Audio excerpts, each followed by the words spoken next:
Izin kita akan mulai acara pada pagi hari ini. Bismillahirrahmanirrahim. Assalamualaikum warahmatullahi wabarakatuh. Selamat pagi. Salam sejahtera untuk kita semua.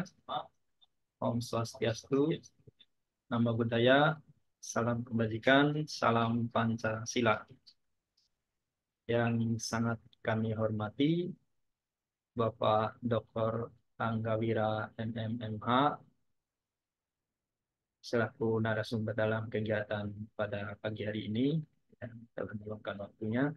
Yang kami hormati juga Bapak Dr. Radian Syam SH MH selaku narasumber juga dalam kegiatan pada pagi hari ini.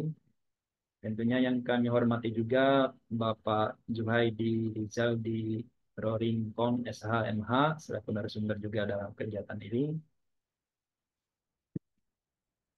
Yang kami hormati pula segenap seluruh panitia yang menyiapkan segala sesuatu terkait kegiatan ini. Yang kami hormati juga kepada seluruh Bapak, Ibu, rekan-rekan peserta webinar pada siang hari ini. Izinkan saya, Jamil, selaku moderator dalam kegiatan ini.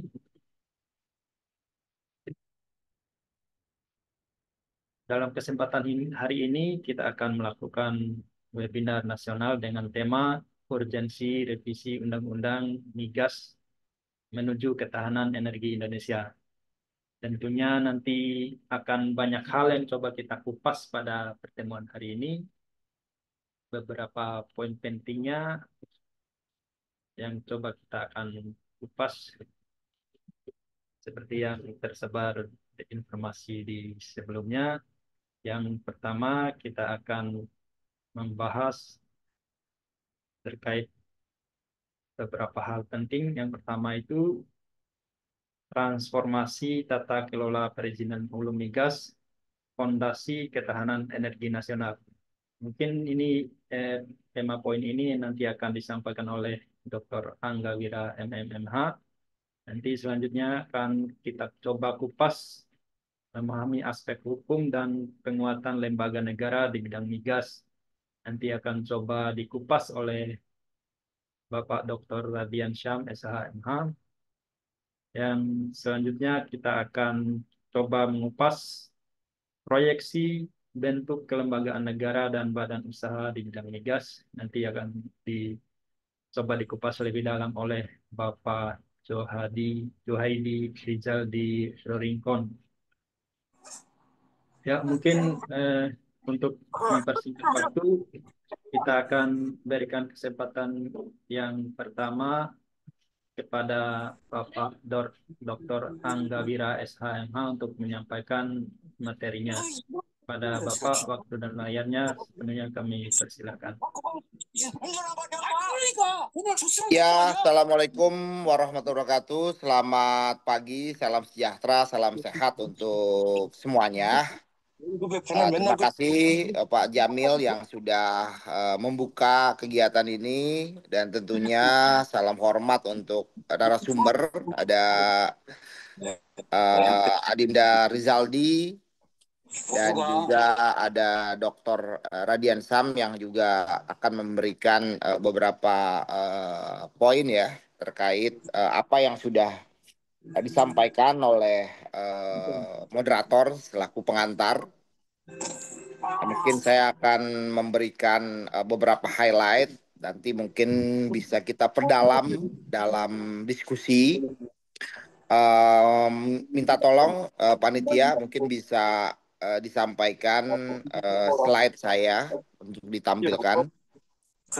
Pertama kita ketahui bersama di pemerintahan kita yang baru saat sekarang ini, Presiden kita Pak Prabowo berulang kali menyampaikan perihal mengenai ketahanan energi. Karena kita lihat memang di tengah dinamika global saat sekarang ini, penting kita memiliki suatu ketahanan energi. Karena kalau kita tidak memiliki suatu ketahanan energi, ini kita dianggap sebagai negara yang lemah. Dan kalau kita lihat memang dari sisi ketahapan namanya, dari sisi lainnya, negara itu dianggap sebagai negara maju ketika memang memiliki suatu konsumsi energi yang besar. Energi juga, ketersediaan energi ini menjadi salah satu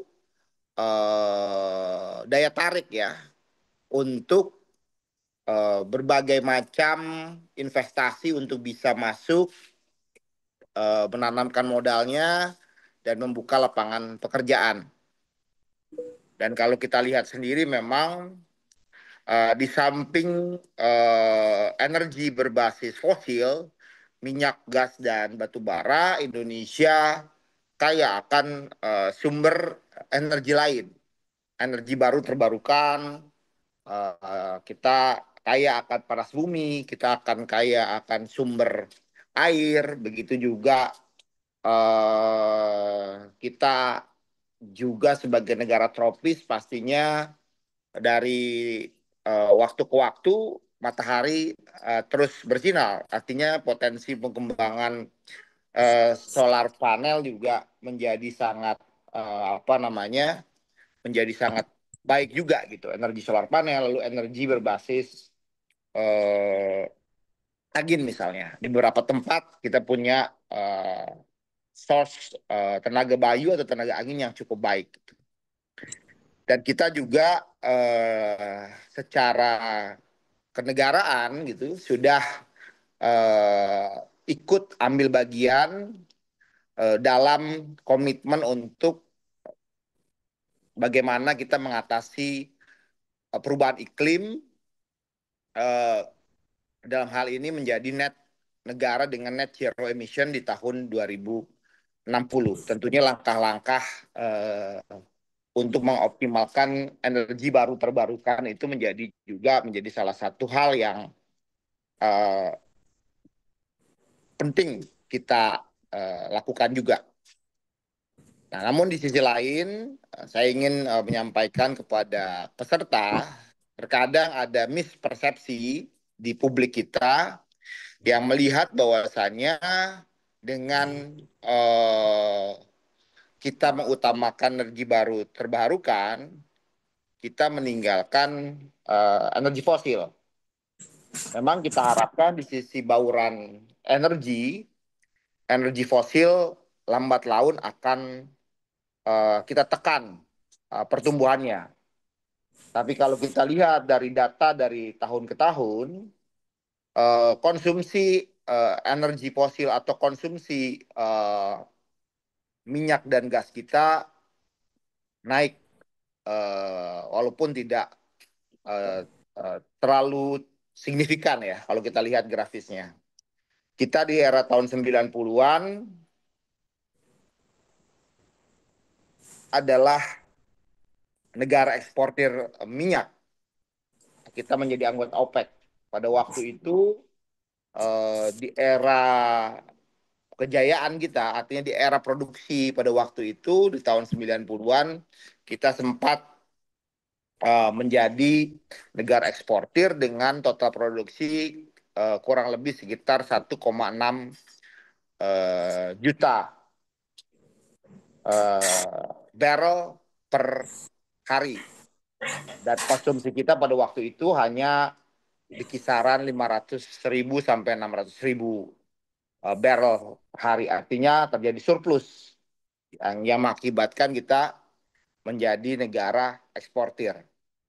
Tapi dengan perkembangan waktu, pertambahan jumlah penduduk, industrialisasi yang terjadi, konsumsi daripada minyak dan gas kita ya makin lama makin tinggi. Dan kalau kita lihat dari data yang ada, konsumsi minyak kita memang saat sekarang ini kurang lebih per day itu di kisaran 1,6 juta barrel dan produksi kita hanya di kisaran 600 ribuan barrel.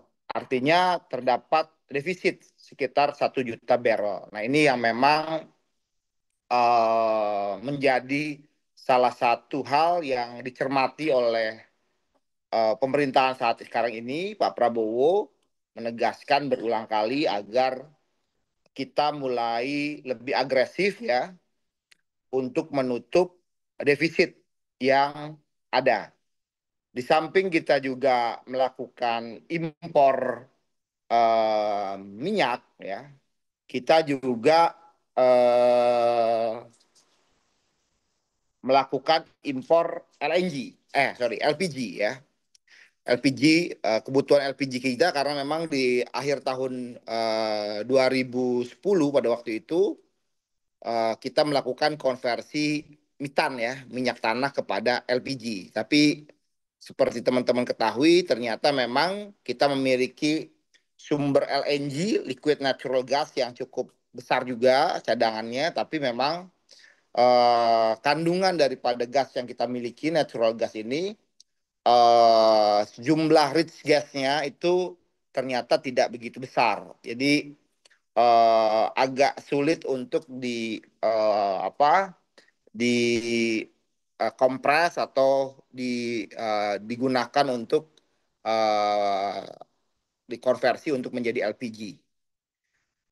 Jadi kita konsumsinya per tahun kurang lebih sekitar 9 juta ya, 8 juta, 9 juta ya kurang lebih ya, uh, LPG untuk konsumsi rumah tangga, lalu untuk industri. Artinya kita mengimpor LNG kurang lebih 6,9 juta metric ton. Ini cukup besar sekali untuk akhirnya berdampak kepada cadangan devisa yang kita miliki. Jadi kalau kita lihat tentunya uh, kita mau nggak mau harus berusaha untuk bersama-sama lebih agresif gitu ya untuk melakukan eksplorasi dan meningkatkan cadangan atau meningkatkan produksi yang kita miliki. Next.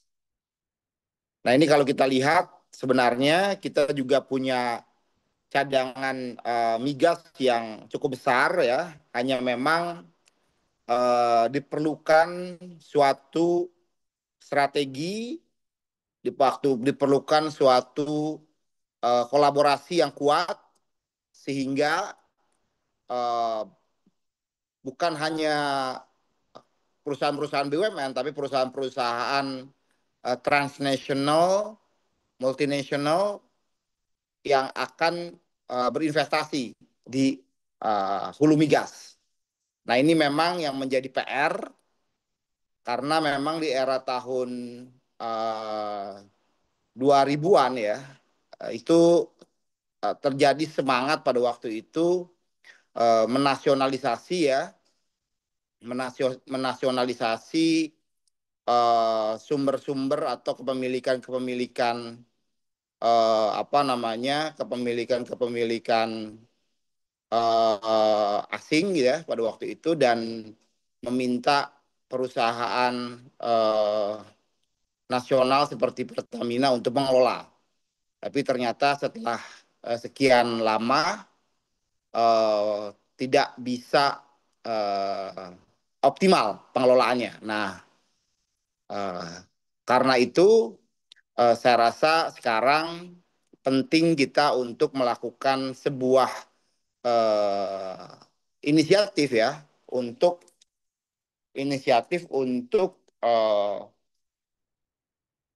melakukan review ya, atau melakukan penyempurnaan daripada undang-undang migas ini yang memang kalau kita lihat sudah cukup lama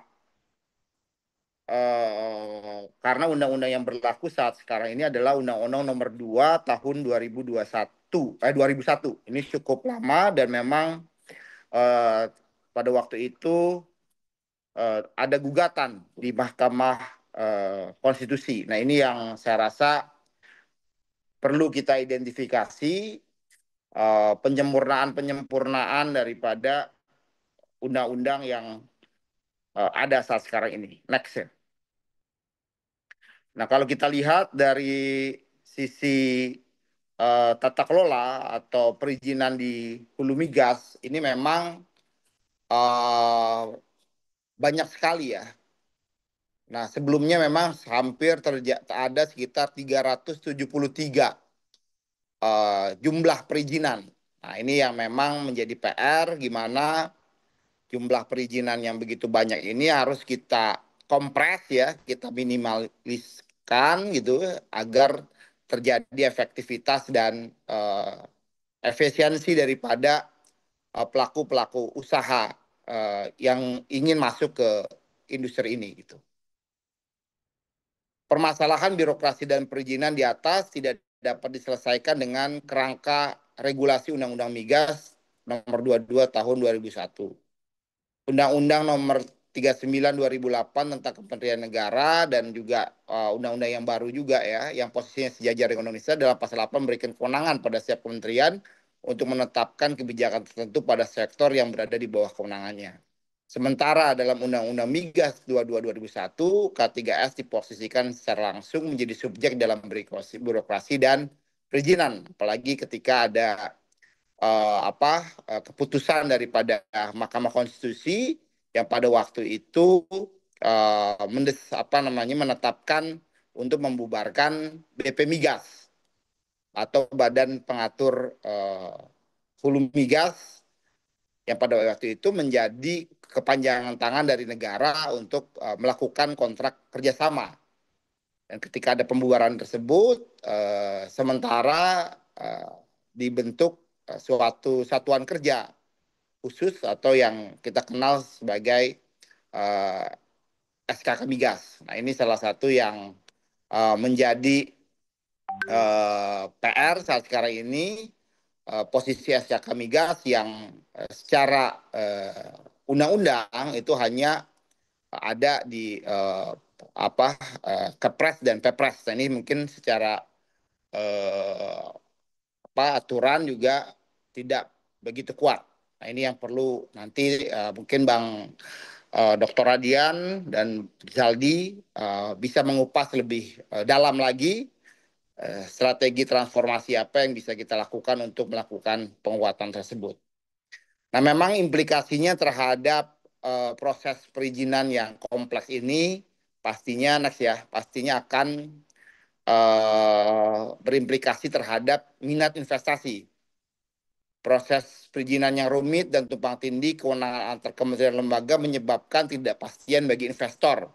Hal ini mengurangi daya tarik Indonesia sebagai tujuan investasi di sektor hulu migas. Proyek strategis ya, kita lihat beberapa PSN, keterlambatan dalam proses perizinan dapat menyebabkan penundaan proyek-proyek eksplorasi dan produksi migas. Hal ini berdampak pada penundaan aliran pendapatan bagi perusahaan dan pemerintah serta menghambat pertumbuhan sektor energi. Yang lainnya biaya operasional pastinya akan membengkak ya. Proses perizinan yang panjang dan birokratis meningkatkan biaya operasional bagi perusahaan migas. Yang sebenarnya kalau kita lihat secara konseptual sebenarnya K3S atau perusahaan di hulu migas ini sifatnya hanya sebagai kontraktor dan tetap pemilik wilayahnya adalah negara dalam hal ini. Sebenarnya harusnya memang soal-soal perizinan K3 ini tinggal terima beres ya, masuk berinvestasi bekerja gitu, sedangkan persoalan-persoalan dukungan lainnya diselesaikan atau dioptimalkan oleh pemerintah gitu. Yang lainnya tentunya ada menimbulkan ketidakpastian hukum, ketidakjelasan dalam proses perizinan menciptakan ketidakpastian hukum. Investor cenderung menghindari lingkungan investasi yang tidak stabil yang pada akhirnya dapat mengalihkan investasi ke negara lain dengan regulasi yang lebih jelas dan konsisten. Ini salah satu memang tantangan. Yang lainnya secara keekonomian ya, investasi di hulu migas ini memiliki efek berganda terhadap perekonomian seperti penciptaan lapangan kerja, peningkatan pendapatan negara, dan perbaikan neraca perdagangan. Hambatan dalam perizinan mengakibatkan berkurang investasi yang pada gilirannya mengurangi kontribusi sektor ini terhadap keekonomian nasional. Next ya. Nah ini kalau kita lihat lebih daripada 60 blok migas yang sudah siap ditawarkan dan sudah offering juga. Dan tentunya ini harus didukung oleh regulasi yang tepat atau perizinan yang tepat sehingga blok-blok migas yang sudah ditawarkan dapat mendapatkan investor yang tepat, investor yang siap berinvestasi. Next selanjutnya, secara lain Indonesia juga memiliki potensi untuk carbon capture storage ya. Nah, kita lihat CCS dan CCUS cukup besar yang kita miliki ini kita bisa memiliki menjadi salah satu potensi pendapatan negara juga. Indonesia diestimasikan mempunyai 600 gigaton reservoir migas onshore dan offshore yang tentunya ini bisa dioptimalkan. Nah, saya rasa hal-hal ini yang tentunya membutuhkan suatu sinergi dan kolaborasi dan tentunya regulasi yang tepat. Udah hampir 20 tahun Undang-Undang Migas ini, lebih dari 20 tahun, dan tentunya perlu berbagai macam penyesuaian, terutama mengcapture potensi-potensi, mengcapture juga kompetisi-kompetisi yang ada di berbagai negara, sehingga kita tetap menjadi suatu negara yang menarik untuk investasi masuk. Saya rasa itu Mas Jamal yang bisa saya sampaikan sebagai pengantar. Selebihnya nanti kita bisa berdiskusi dan nanti mungkin ada penjelasan daripada teman-teman yang lain kita bisa tambahkan. Makasih. Ya, terima kasih atas pemaparan yang sangat luar biasa dari Bapak Dokter. Tentunya ini sangat menambah wawasan kita semua yang hadir dalam kegiatan ini. Terutama ini Dokter Angga Wira ini kan sudah lama berkecimpung di dunia migas ini. Ya mungkin mohon izin mungkin eh, Pak Angga, Ya, apakah ini nanti bisa ikut sampai selesai atau bisa, gimana bisa, nih? Pak, bisa. Oh Kita bisa. kita ikut. Saya mau Oh yes. monitor. Ah Oh ya, ya siap. saya Ya. monitor nanti kalau ada atau kalau mau ada pertanyaan juga boleh atau nanti Oh sekalian ya. juga nggak apa-apa. Ya biar Silakan aja. ya biar nanti sekalian mungkin kalau Oke, bisa oke. Makasih, bisa ikut makasih. sampai selesai. Ya, Siap, siap. makasih. Ya, terima kasih sekali lagi kami ucapkan kepada Bapak Dr. Angga Wira. Mungkin selanjutnya kami berikan kesempatan kepada Bapak Radiansyah SHMH untuk menyampaikan paparannya kepada Bapak Radian. Waktu dan layarnya kami persilakan. Monggo, Pak. Iya, selamat pagi Mas Jamal. Mas Jamal, izin saya kebetulan kan lagi di jalan ini ada acara IPLAM outbound.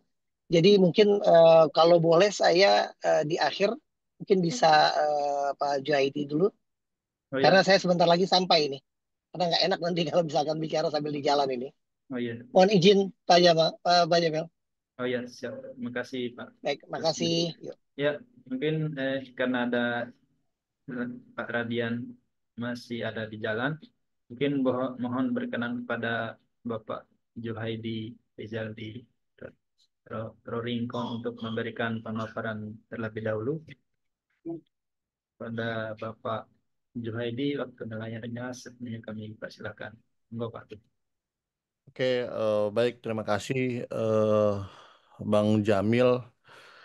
Tentunya sebenarnya urutannya paling junior paling belakang, cuma ini karena dipaksa oleh Prof. Redian ya kita manut. Dan pasti aku hanya sebatas pengantar nanti dilengkapi oleh Prof. Radian. Yang Maaf, izin Dinda. siap, Karena yang lagi kami di jalan ini hormati, kebetulan. siap, siap Prof. Yang kami hormati Kakanda Dr. Angga Wira, teman-teman, Pak Dr. Anggawira ini lengkap jabatannya. Di HIPMI beliau Sekretaris Jenderal, di Aspemindo, di pengusaha migas, di pengusaha batubara beliau Ketua Umum. Kemudian di Kementerian SDM beliau tenaga ahli menteri. Di SK Migas juga beliau ada sebagai tenaga ahli Komwas. Jadi sangat komprehensif sudah dipaparkan oleh Pak Dr. Anggawira tadi. Jadi berbagai aspek yang sudah dipaparkan sebagai sama Pak Dr. Anggawira tadi sehingga kita hanya melengkapi saja dari aspek kelembagaan maupun regulasi hukum. Mungkin izin saya share screen ya, Bang Jamil ya. Ya, siap, Pak. Oke, ini udah kelihatan? Ya, sudah terlihat. Oke. Oke, baik. Assalamualaikum warahmatullahi wabarakatuh kepada Bapak Ibu semua, teman-teman, moderator, Bang Jamil, para narasumber. Kami dari ILDES, Bang Jamil, Indonesia Law and Democracy Study, lembaga kami ini eh, tepat berusia 1 tahun ya. Tahun lalu kita bentuk karena ada berbagai isu ketatanegaraan dan demokrasi. Kami bentuk lembaga ini sehingga kami fokus kepada apa namanya isu-isu ketatanegaraan, kelembagaan negara maupun isu-isu pemilu ataupun isu-isu konstitusional lainnya. Kali ini kita ingin berbicara perihal dengan kelembagaan atau kita kalau dari kami ya dari ILDES judul kami adalah mencari bentuk ideal kelembagaan negara dan badan usaha di bidang migas.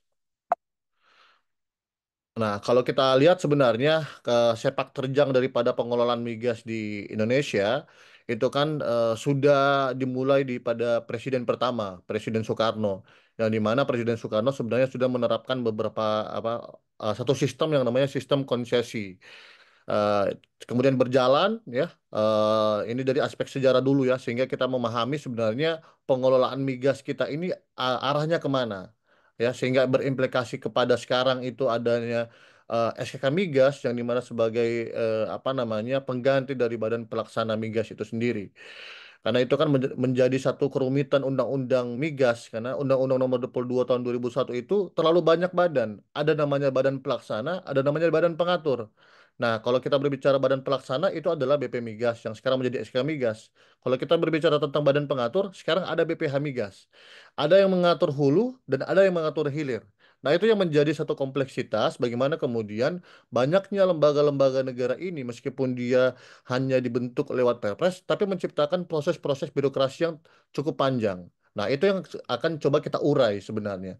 Karena sekarang bagaimana kemudian kita ingin mencapai efisiensi, efektivitas maupun memperpendek perizinan sama kayak Pak Dr. Angga bilang tadi bahwa memang satu tujuannya harus bentuk badan khusus. Nah, sebelum bentuk badan khusus ini ada rentetannya, sejarahnya, aspek filosofisnya, aspek yuridis maupun fakta-fakta di lapangan bagaimana kemudian kita bisa meningkatkan lifting minyak kita gitu. Kemudian kalau kita lihat memang ini kan semenjak tahun apa namanya 46 sampai 59 ya itu kemudian berprogres tentang sistem konsesi ini. Kemudian ada aturan terkait dengan pengelolaan ataupun pertambangan minyak dan gas bumi gitu. Perpu nomor 44 tahun 2006 apa 1960. Nah, kemudian berjalannya waktu ada kemudian lahir di tahun 70-an ya, itu tahun 71 itu ada Undang-Undang nomor 8 tahun 71. Yang di mana undang-undang itu menerapkan sistem kontrak bagi hasil, production sharing kontrak. Di mana dengan sistem ini pengelolaan migas berupa kewenangan BUMN.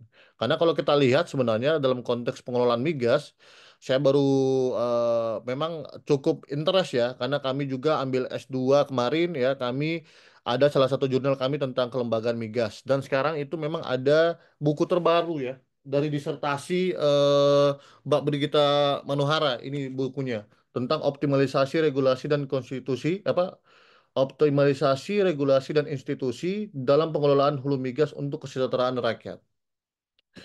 Sehingga memang isu-isu yang berkaitan dengan institusi, kelembagaan, pengelolaan migas itu memang sudah cukup lama sebenarnya kita menjadi isu. Sejak BP Migas itu dibubarkan pada tahun 2012-2013. Begitu. Kemudian memang berkembang di tahun 71 ya. Kalau kita lihat memang di tahun 70-an seperti Pak Dr. Angga bilang tadi bahwa memang produksi kita itu mencapai 1,6 juta ya barrel per hari. Itu pernah. Itu menjadi titik poin ataupun titik kekuatan kita di dalam apa namanya pengelolaan migas kita. Tapi semenjak tahun 2000 sampai dengan ini itu relatif menurun kalau saya baca data, dan sebenarnya data-data itu sudah diungkapkan di dalam naskah akademik RUU Migas. Tapi sekali lagi RUU Migas yang kita bicarakan pada hari ini itu adalah naskah akademik yang sudah tahun 2015, Bang Jamil. Jadi sudah terlalu ketinggalan, tidak beradaptasi dengan adanya Undang-Undang Cipta Kerja dan lain sebagainya. Nah, kemudian memang kalau kita lihat, mungkin saya akan jelaskan ya, apa sebenarnya itu model kewenangan BUMN ataupun apa namanya fungsi regulasi dan komersialisasi itu disatukan di dalam satu badan usaha, yang itu namanya Pertamina. Sehingga Pertamina itu kan dibentuk oleh undang-undang. Nah, sehingga Pertamina ini adalah kekhususan, dia bukan hanya BUMN sembarangan. Nah, itu loh istilahnya. Tapi dengan adanya gagasan Pak Prabowo ini ada dana antara yang akan menarik Pertamina sebagai apa namanya bagian dari dana antara. Nah, ini harus kita kita kita ramu. Kita harus kita teliti benar-benar bagaimana kemudian relasi kelembagaan antara kelembagaan satu dengan kelembagaan yang lain. Bagaimana ketika misalnya Pertamina sudah ditarik ke dana antara, kita bentuk badan khusus atau BUMN khusus. Nah, ya kan karena di dalam RUU harus dibentuk badan usaha khusus namanya. Nah, di dalam buku Mbak Brigita Manohara dan beberapa jurnal-jurnal terbaru itu diamanatkan gagasannya adalah badan khusus, bukan badan usaha. Karena dalam putusan MK nomor 36 tahun 2012 itu memang dia mengamanatkan negara bisa langsung untuk berkontrak dengan apa namanya K3S melalui badan usaha yang dibentuk oleh negara, ataupun badan usaha itu yang diamanatkan lewat undang-undang untuk melakukan kontrak bersama dengan K3S. Nah, itu kan diamanatkan di dalam putusan MK sehingga BP Migas itu dibubarkan. Nah, sehingga memang ada beberapa fungsi sebenarnya yang menjadi titik tolak dalam pengelolaan sistem pengelolaan sistem migas itu sendiri, Bang Jamil, adalah fungsi pembuatan kebijakan, fungsi regulasi, dan fungsi komersialisasi. Nah, fungsi ini kalau di dalam konteks apa namanya pengelolaan migas itu ada namanya sistem dua kaki maupun sistem tiga kaki. Nah, itu yang akan kita apa namanya jelaskan dalam slide-slide berikutnya. Kalau kita berbicara tentang tahun 97 71 itu kita mau menggunakan sistem dua kaki, menitik beratkan terhadap fungsi regulasi maupun komersial itu kepada Pertamina. Sehingga Kementerian SDM pada tahun 70-an itu sebagai fungsi pembuat kebijakan saja. Tapi untuk mengatur regulasi dan lain sebagainya, kemudian komersialisasi, entitas usaha dan lain sebagainya itu adalah PT Pertamina. Karena itu didamatkan oleh Undang-Undang Pertamina itu sendiri. Nah, kemudian dia berkembang, memang ada terjadi beberapa GR kepada Mahkamah Konstitusi ya, 2004, ya, kemudian berkaitan dengan harga bahan bakar minyak, yang di mana harga bahan bakar minyak sejak 2004 itu adalah ditetapkan oleh pemerintah dalam hal ini melalui Perpres maupun Kepres, dan diamanatkan yang mengelola itu apa namanya yang memanage bagaimana kemudian ini bisa ditetapkan naik, ini bisa turun, itu adalah Kementerian SDM, bukan lagi PT Pertamina seperti tahun 70-an itu sendiri. Perkembangan zaman ya tahun 2012 2013 seperti Pak Dr. Angga bilang tadi bahwa memang ada putusan MK nomor 36 tahun 2012. Nah, itu menjadi cikal bakal bagaimana apa namanya SKK Migas itu lahir, BP Migas itu dikebiri oleh MK, dinyatakan bahwa dia tidak apa namanya mengimplementasikan apa sebenarnya yang dimaksud sebagai penguasaan negara dalam konteks pasal 33. Karena kalau kita berbicara tentang Pigas itu kita landasan konstitusionalnya adalah pasal 33 Undang-Undang Dasar atau konstitusi kita. Nah, ini mungkin kalau kita lihat ya di dalam hubungan fungsi pemerintah dan non pemerintahan dalam penguasaan migas nasional ya, ini masih ada BP Migas ya. Ini ada data dia semenjak 2001. Inilah cara kerja, kemudian bagaimana hubungan antara fungsi pembuat kebijakan, fungsi regulasi, kemudian fungsi komersial. Itu menjadi sistemnya lebih condong kepada sistem tiga kaki kalau kita lihat semenjak Undang-Undang Migas. Dan sekarang pun kita memang menitik beratkan kita terpisah. separate system, ya, tidak seperti dengan Rusia, tidak seperti dengan apa namanya, dengan Arab, Malaysia. Itu kita berbeda gitu. Karena kita bisa lihat gambaran kemudian bagaimana penguasaan migas ini dari hulu ke hilir. Ada dua lembaga yang mengatur. Hulu ada namanya BP Migas, penggantinya SK Migas. Hilir ini yang mengatur adalah BPH Migas. Nah, ini kan terlalu banyak birokrasi yang ada, dan RUU juga migas yang dalam prolegnas DPR RI 2014 2019 pun ya tidak serius saya lihat ya, para anggota DPR ini membahas soal migas itu sendiri. Meskipun memang kita ada cita-cita untuk transisi energi, tapi kalau menurut kami ya, secara regulasi dengan adanya konsep-konsep konstitusi ekonomi yang digaungkan oleh Prof. Jimli, bagaimana kemudian sekarang bukan hanya kita berbicara perihal tentang kekuatan antara eksekutif, legislatif maupun yudikatif, tapi bagaimana sudah bergeser paradigmanya ketika ada tiga entitas besar atau tiga power yang besar. Apa itu? Adalah civil society, masyarakat, kemudian state, pemerintah, dan kemudian market. Nah, ini tiga entitas ini atau tiga paradigma baru kekuatan di Indonesia ini yang harus kemudian dimaksimalkan sebenarnya. Ya, kemudian ada satu juga ditambah oleh Prof. Juli, bagaimana kemudian kekuatan media. Makanya kelahir kemudian ada kuadropolitika dan lain sebagainya. Itu gagasan Prof. Jimli, ya kan. Sehingga teman-teman bisa lihat gambaran kemudian bagaimana ketika 2001 kita bekerja sampai kurang lebih, ini skema ini saya bisa gambarkan, saya dapat datanya di naskah akademik ini berjalan dari 2001 sampai 2012 sebelum adanya SKK Migas. Nah, kalau dalam konteks Mas Jamil, dalam konteks pasal 33, memang semenjak Muhammad Hatta, kemudian Muhammad Yamin, ya, itu memang ada terjadi paradigma berbeda. Bagaimana kemudian konsep-konsep penguasaan negara ini bagaimana, ya kan? Kalau menurut Muhammad Hatta itu kan konsep dikuasai negara itu tidak berarti bahwa negara memiliki sendiri menjadi pengusaha, ya kan? Menjadi owner emernya, ya kan? Tapi lebih tepat dikatakan bahwa kekuasaan negara terdapat pada pembentuk peraturan guna kelancaran jalan ekonomi, peraturan yang melarang pula, ya kan, maupun melemahkan kepada orang-orang yang lemah. Nah, itu kan yang dimaksud oleh Muhammad Hatta, ya, wakil presiden kita yang pertama, bahwa beliau bilang bahwa sebenarnya konsep pengelolaan sumber daya mineral, sumber daya alam dalam khususnya migas itu sendiri pun itu bukan berarti bahwa negara yang melakukan usaha sendiri, ya kan, bisa bisa melakukan upaya-upaya hanya sebatas bahwa negara menjamin kepastian hukum lewat regulasi-regulasi. Kemudian memang ada beberapa poin-poin ya dalam panitia keuangan dan perekonomian pembentukan BPUPKI yang diketuai oleh Muhammad Hatta, juga ada beberapa rumusan, ada kurang lebih 4 ya, Bapak Ibu dan teman-teman semuanya ya. Kemudian memang kalau kita lihat Muhammad Yamin juga, memang Muhammad Yamin mengutamakan koperasi untuk bagaimana mengelola. Sebenarnya konsep penguasaan negara menurut Muhammad Yamin adalah ketika koperasi menguasai satu usaha, itu sudah bisa dikatakan sebagai bentuk penguasaan negara. Karena bagaimana kemudian ekonomi koperasi itu yang ditekankan oleh Muhammad Yamin.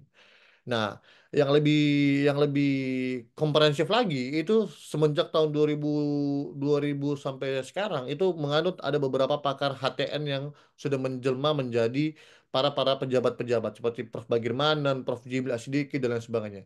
Nah, beberapa pakar-pakar ini menyimpulkan bahwa sebenarnya konteks-konteks penguasaan ini memang ada beberapa model dan beberapa macam. Seperti di slide bahwa memang hak penguasaan negara menurut Prof. Bagirmanan memang sebenarnya penguasaan semacam pemilikan oleh negara, artinya negara itu melalui pemerintah adalah satu-satunya pemegang wewenang untuk menentukan hak atasnya, ya, termasuk bumi, air, kekayaan yang ada di dalamnya. Kemudian yang kedua adalah bagaimana kemudian mengatur dan mengawasi penggunaan dan pemanfaatannya. Yang terakhir adalah penyertaan modal dan dalam bentuk perusahaan negara untuk usaha-usaha tertentu. Nah, memang kalau kita lihat daripada Prof. Bagirmanan ini ya, ini diadopsi oleh putusan MK itu sendiri. Nanti ada di slide-slide berikutnya. Karena memang kalau kita lihat konstruksi daripada Muhammad Yamin, Muhammad Hatta, kemudian panitia keuangan dan perekonomian dalam BPUPK itu ekstrak di dalam pendapat-pendapatnya Prof. Bagirmanan yang kemudian diamanatkan lewat putusan MK 36 2012 yang menjadi cikal bakal untuk bagaimana kita mengelola apa namanya apa namanya mengelola di bidang migas itu sendiri secara kelembagaannya. Apakah kita akan bentuk badan khusus atau kita akan bentuk badan usaha khusus? Karena berbeda. Kalau badan khusus akan dibentuk oleh Perpres dan Kepres. Kalau kita berbentuk badan usaha, dia berarti akan jatuhnya adalah BUMN. Nah, bagaimana kalau sekarang ada posisinya Dewan Energi Nasional? Nah, itu yang akan saya jelaskan di slide-slide berikutnya. Nah, Bapak Ibu dan teman-teman semua dan Bang Jamil, memang kalau konstruksi pasal 33 kita bisa lihat pasal 33 ini sebenarnya memang sudah ada dalam naskah BPUPKI sampai dengan sekarang. Dan memang dia sempat dihapus ya di Undang-Undang Konstitusi RIS. Nah, kita harus pahami bahwa memang dari sejarah pun, dari aspek sejarah ya, dari aspek filosofis pun, kita memang secara semangat Indonesia itu lahir sejak tahun 45 kita sudah membangun semangat untuk bagaimana kemudian produksi-produksi penting ya bagaimana bumi, air, dan kekayaan di dalamnya itu dilaksanakan berdasarkan demokrasi ekonomi dalam konteks pasal 33 ayat 1 dan ayat 2 yang ada sekarang ini. Dan memang kalau kita lihat memang konstruksi penguasaan negara, bentuk penguasaan ada 5 ya, pengaturan, kebijakan, pengelolaan, pengurusan, dan penguasaan beserta tujuan-tujuan yang ada di dalam konteks tujuan penguasaan negara itu sendiri. Ada kemanfaatan negara bagi rakyat, pemerataan manfaat bagi rakyat, partisipasi rakyat, penghormatan hak masyarakat adat. Nah, ini yang harus kita pahami dan mungkin di sini banyak juga mahasiswa hukum yang kita harus pahami bahwa sebenarnya arti daripada konsep hak penguasa negara atau penguasa negara itu ada 5 sebenarnya. Apa itu ada 5? Di dalam putusan MK 1 nomor 21, nomor 22 tahun 2003, ada 3 putusan MK yang mengamanatkan, mengambil kesimpulan dan diadopsi dalam berbagai literatur dari 2003 sampai dengan sekarang, mengamanatkan bahwa konsep penguasaan negara itu ada 5. Bagaimana negara itu menyusun kebijakan, dia melakukan pengusturan, best through date, kemudian pengaturan, ya, kemudian pengelolaan dan pengawasan. Nah, dalam konteks 5 ini, mana saja yang diatur oleh Kementerian SDM, mana saja yang diatur oleh yang secara existing ya, maksudnya yang secara saat ini berlangsung, mana saja yang diamini atau dilaksanakan oleh SK Migas, mana saja yang dilakukan oleh Dewan Energi Nasional atau DEN yang diketuai oleh Presiden dan lain sebagainya. Nah, itu yang harus kita pahami. Dalam konteks penguasa negara, ada 5 negara itu melakukan apa namanya bisa dikatakan penguasaan negara. Ada 5 fungsi dan ada berbagai penjelasannya, gitu. Nah, kalau kita mulai masuk sedikit-sedikit kepada 3 model kelembagaan secara teoritis ya maupun secara yuridis, ini sudah diamini dalam berbagai literatur bahwa sebenarnya di dunia ya di dunia ada 3 model kelembagaan dalam melakukan pengelolaan migas itu sendiri, Bapak Ibu. Nah, model yang pertama adalah kewenangan menteri. Dia menitik beratkan kepada menteri atau bisa dikatakan apa nih, apa namanya dia Norwegian model, ya kan? Dia kemudian contohnya adalah Rusia, Venezuela. Nah, kalau kita lihat ini yang di gambar pertama yang biru. Kemudian bagaimana kemudian menjadi satu antara pembuat kebijakan ya kemudian dengan regulasi sehingga komersial itu apa namanya hanya menjalankan apa yang sudah ditetapkan oleh pembuat regulasi dan kemudian apa namanya pembuat kebijakan itu sendiri. Yang kedua ada namanya dia menitik beratkan kepada BUMN seperti kita pernah laksanakan pada tahun 71. Ya kan? Nah, kalau kita lihat ini yang warna hijau. Bagaimana kemudian antara fungsi regulasi dan fungsi komersialisasi itu menjadi satu. Di tahun 71 ada PT Pertamina dan lain sebagainya. Ya kan? Itu pembuat kebijakannya hanya satu dalam hal itu adalah Kementerian SDM.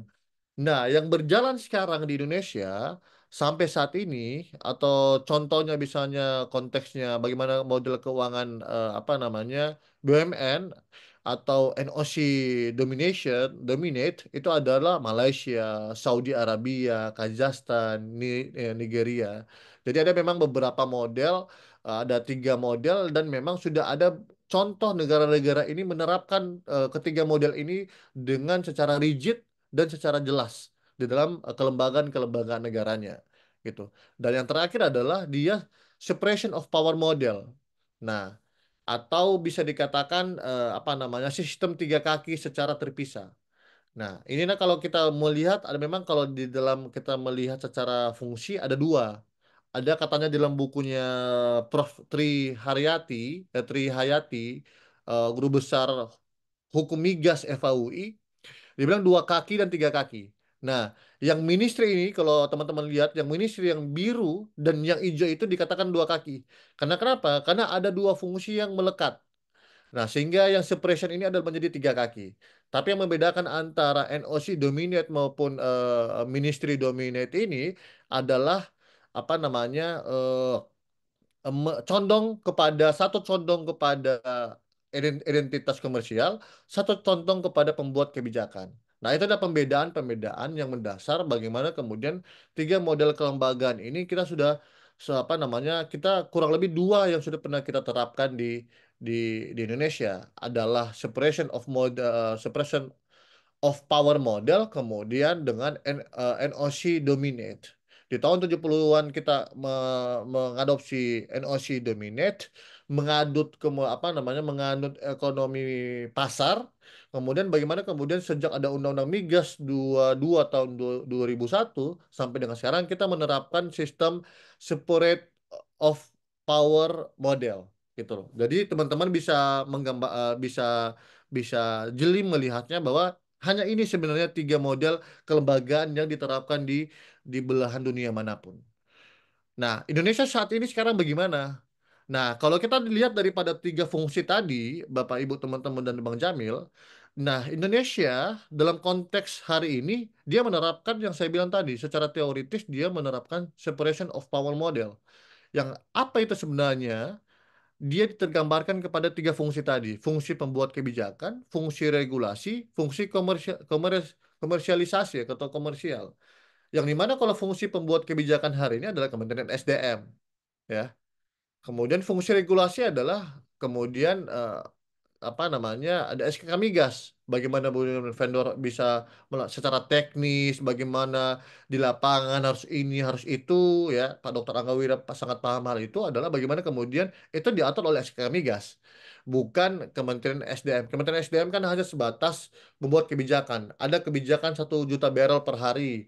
Ini apa namanya ruang lingkupnya dan lain-lain. Akan didetailkan oleh SKK Migas ya sebagai fungsi regulasi. Dia juga bisa membuat kebijakan-kebijakan. Dan memang yang mewakili pemerintah pada saat ini ya adalah SKK Migas dalam konteks ini. Dia yang melakukan kontrak-kontrak dengan K3S maupun dengan misalnya Pertamina kemudian kasih kepada K3S. Pola-pola itu kan yang menjadi apa namanya menjadi gambaran saat ini memang fungsi regulasi maupun fungsi komersialisasi ini memang beda-beda tipis. Dan kalau menurut gagasan yang kita akan dorong adalah bagaimana kemudian fungsi regulasi dan fungsi komersialisasi ini digabungkan menjadi satu. Nanti ada bagannya gitu. Nah, dalam konteks penguasaan itu dalam kita berbicara dalam konteks fungsi ya. Kalau dalam konteks konstitusi, konteks penguasaan negara yang ada 5 tadi, siapa saja kalau kita berbicara kebijakan ada namanya Kementerian SDM. Pengurusan pasti Kementerian SDM berkaitan dengan anggaran dan lain sebagainya. Pengaturan, nah ini pengaturan itu sudah fungsi pengaturan sampai dengan fungsi pengawasan dalam konteks penguasaan negara itu ada di SK Migas Bapak Ibu teman-teman dan Bang Jamil.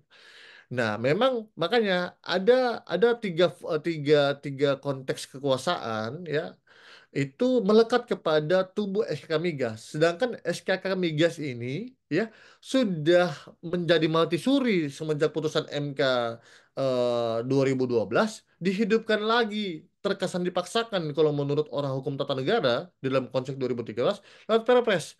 Tapi bagaimana kemudian SKK Migas ini hari ini bisa melakukan aktivitas-aktivitas yang bisa membawa dampak ekonomi yang besar. Nah, makanya kita harus dorong sebenarnya ke depan bagaimana gagasan, kalau gagasan kami dari Ildes, kemudian pun nanti akan kami bikin apa namanya rilis, bahkan kami bikin riset dan lagi kita susun, bagaimana kemudian ada badan khusus migas.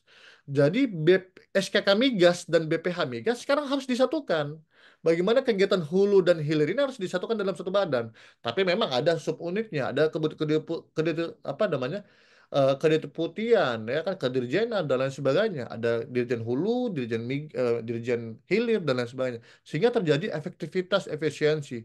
Karena berimpact kepada undang-undang. Kalau undang-undang bilang dia ada badan pelaksana dan badan pengatur, ya memang harus bentuk badan tersendiri. Makanya ada BP Migas, ada juga BPH Migas dan lain sebagainya. Nah, itu harus yang kita harus apa namanya? Kita harus teliti benar-benar sehingga kita melakukan apa namanya? Pengelolaan kelembagaan negara ini tidak semena-mena sesuai dengan hanya kepentingan politik semata. Karena akan ada berimpact kepada penerimaan negara, akan berimpact kepada proses-proses pengelolaan, dan kemudian banyak sekali yang impactnya. Saya kasih fakta. Dalam naskah akademik di tahun 2015 itu, jumlah undang-undang RUU Migas yang berkesinggungan itu ada 16 undang-undang. Dari undang-undang pajak, undang-undang pemerintah daerah, undang-undang perseroan terbatas, berbagai undang-undang, ada jumlah 16. Nah, bagaimana sekarang dengan ada undang-undang cipta kerja? Itu lagi kompleks lagi. Bagaimana kemudian ada sistem OESS dan lain sebagainya. Sehingga tidak semerta-merta kita ingin mengelola, ingin membentuk satu apa namanya, makanya judul kami dari Ildes itu adalah dia bagaimana kita ingin mencari bentuk ideal dari kelembagaan negara ataupun bentuk badan usaha. Tapi kalau hipotesa kami, tesis kami adalah untuk mengatasi hal ini adalah kita harus menyediakan badan khusus migas, bukan hanya sebatas badan usaha. Karena kalau badan usaha pasti dia akan di bawah rumpun juga BUMN. Sedangkan kan akan bentuk dari antara. Nah, ini akan terjadi tumpang tindih satu sama yang lain, sehingga kita harus memproyeksikan Pertamina, kemudian SK Migas ini dan BPH Migas ini menjadi satu kesatuan yang utuh. Tidak bisa kita melihat satu apa namanya, kelembagaan yang satu dengan yang lain itu secara terpisah. Karena dalam konteks satu tarikan napas, ketika kita berbicara hulu, pasti ujungnya kita berbicara tentang hilir. Bagaimana kemudian ada ada distribusi, ada penetapan harga, dan itu memang ada konsepnya ada di badan pengatur yang hari ini adalah BPH Migas, ya kan, dalam hal ini adalah Kementerian SDM juga, ya, menentukan apa namanya, harga daripada migas itu sendiri, kan, minyak misalnya, kan, gitu. Nah, ini Bapak Ibu, skema kalau kita lihat realitanya, skema 1 BP Migas, skema 2 SK Migas, Presiden, Kementerian SDM, BP Migas.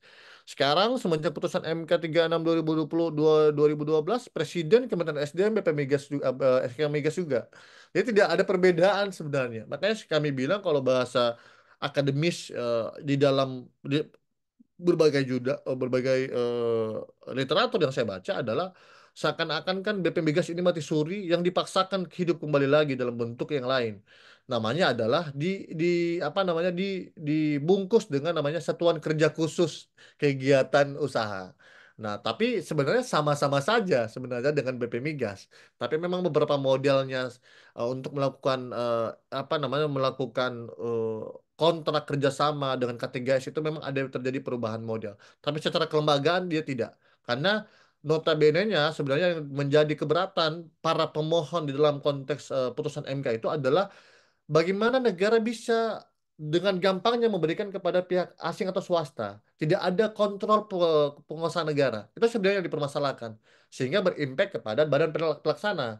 Karena memang badan pelaksana inilah yang menjadi cikal bakal untuk bagaimana kita berkontrak dengan para K3S, ya, kontrak kerjasama dengan misalnya banyak ya di Indonesia sekarang, ya, ada apa namanya, banyak lah yang sekarang di Indonesia, Petrocina kalau tidak salah, dan berbagai apa namanya, perusahaan-perusahaan yang lain. Nah, gagasan kita, Bang Jamil, teman-teman dan Bapak Ibu, harus ada badan khusus. Nah, bisa DEN. Apa sebenarnya DEN? Kan Dewan Energi Nasional. Saat ini Kementerian BUMN tidak masuk dalam anggota DEN. Ke depan, kalau ada badan khusus ini, Kementerian SDM harus masuk dalam keanggotaan DEN yang diketuai oleh Presiden, ketua hariannya Kementerian SDM, sehingga untuk meramu apa namanya, konteks-konteks hari ini pun harus memang secara komprehensif, gitu. Sehingga badan khusus migas itu nanti ada di slide terakhir saya, bagaimana dia yang akan melakukan berbagai upaya kontrak kerjasama dengan Pertamina kah atau K3S, K3S yang lain. Misalnya kalau K3S untuk mau masuk sebenarnya harus diberikan penugasan badan khusus kepada Pertamina. Kan dua sebenarnya dalam konteks bukunya eh, Brigita Manohara, kemudian bukunya Prof. Tri Hayati ini, dia mengatakan di ujung buku ini dia mengatakan dua hal untuk kita bisa mengoptimalisasi perihal tentang pengelolaan migas di Indonesia. Bagaimana kalau ada badan khusus itu sendiri, hanya dua model yang akan diterapkan. Dan ini sudah diterapkan oleh Rusia dan negara-negara produksi apa namanya migas besar di dunia. Itu adalah apa namanya kepemilikan saham di perusahaan swasta. Jadi lewat badan khusus migas kita ada sahamnya di K3S itu sendiri atau perusahaan itu dalam konteks pengelolaan. Ataupun yang kedua adalah kerjasama pengelolaan wilayah kerja seperti di Venezuela. Ya, pastinya akan ada subnya. Subnya bukan badan khusus migas, tapi subnya adalah dari badan khusus migas akan dipenugasan kepada Pertamina. Kemudian itu akan berimpact kepada kedua model itu akan berimpact langsung kepada apa namanya proses-proses ataupun apa namanya jumlah penerimaan negara itu sendiri akan sangat berdampak.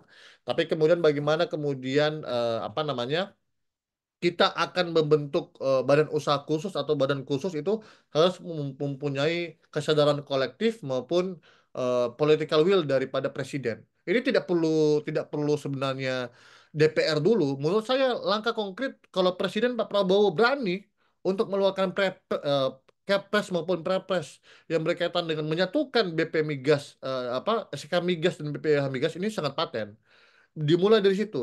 Kemudian presiden baru apa namanya menyelesaikan perihal dengan proses-proses legislasi. Ya Wong hari ini Kimples itu 80-an% di dalam parlemen. Itu kan sangat mudah kalau kita mempunyai political will. Kalau langkah konkret saya adalah presiden bukan bentuk Perpu untuk mengubah migas. Itu terlalu kompleks. Kita bentuk Perpres dulu. Jadi Perpres tidak harus berlaku sekarang juga Perpresnya atau Kepresnya. Kita bentuk pelan-pelan. Ada tim kajian. Yang penting Perpresnya sudah jadi dulu. Tim kajian dan lain-lain. Ada modelnya. Baru Perpres SKK Migas kemudian SKK apa namanya BPH Migas dicabut. Dimulai apa namanya badan baru dimulai kemudian ada disodorkan kepada DPR. Oh ini format kelembagaan dan lain sebagainya. Jadi bukan kita berbicara pada hari ini bukan hanya kita menitik beratkan kepada RUU yang notabene-nya RUU itu ada dalam konteks parlemen ya tahun ini dan tidak ada RUU migas kalau tidak salah ya. Koreksi izin Pak Dr. Anggawira maupun Prof. Radian kalau ada RUU migas di dalam konteks Prolegnas 2024-2029 gitu. Nah, memang kalau urgensi badan usaha khusus, memang di dalam konteks Mahkamah Konstitusi mengamanatkan memang apa namanya, dia condong kepada dia membuka dua model, badan usaha khusus atau badan khusus. Badan khusus pasti lembaga pemerintahan lembaga pemerintah non kementerian itu. Tapi dia tidak setara dengan kementerian. Dia beda. Dia hanya sebatas badan-badan yang memang bertanggung jawab secara langsung kepada kepada presiden. Misalnya kalau dalam konteks penegakan hukum banyak badannya.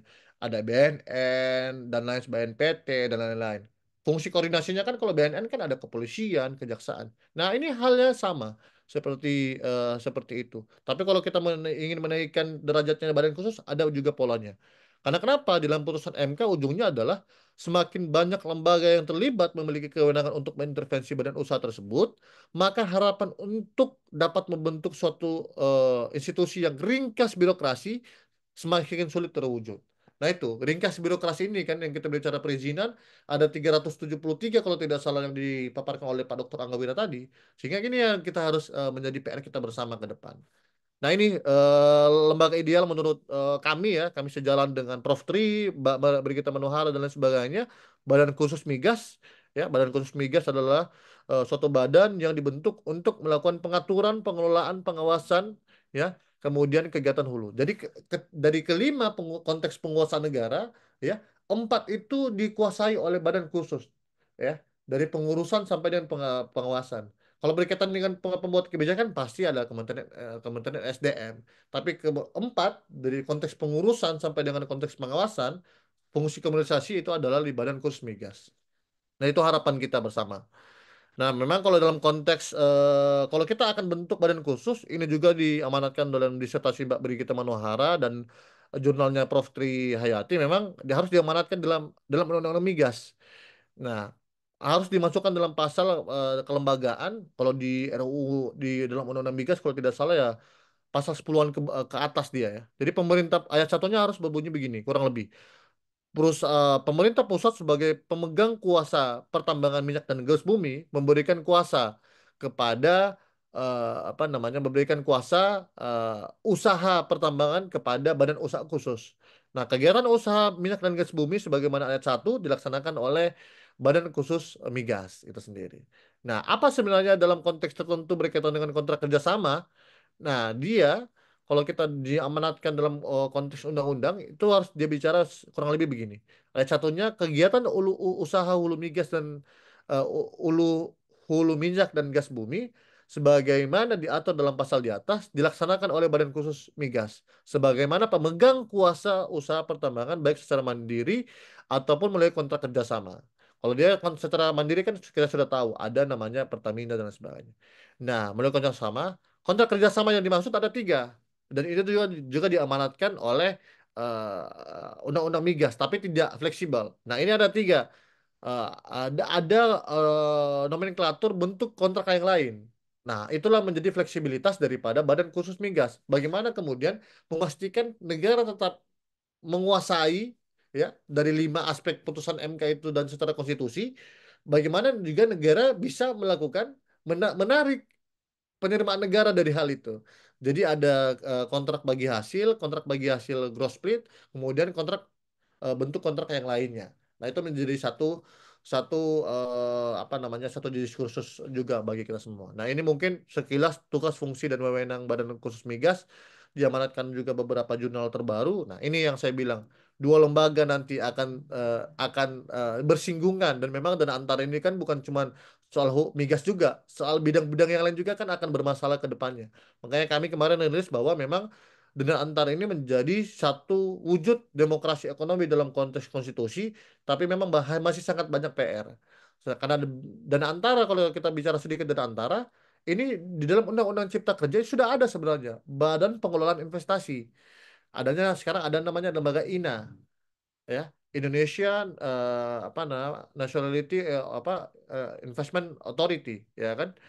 Nah, itu yang menjadi sebenarnya harus dirubah menjadi namanya dana antara. Karena memang secara kelembagaan itu sudah disebut secara ekspresif verbis, secara jelas dan nyata di dalam konteks hari ini adalah LPI itu sendiri. Kemudian bagaimana korelasi Pertamina sudah diambil dana antara, kemudian ada badan khusus. Nah, itu akan dibicarakan. Investasi akan masuk dari dana antara, yang akan mengelola itu kan adalah badan khusus itu sendiri. Badan khusus akan berkoordinasi langsung dengan Pertamina. Itu akan terjadi kesinambungan dan pemahaman yang sama dalam konteks hari ini, ya.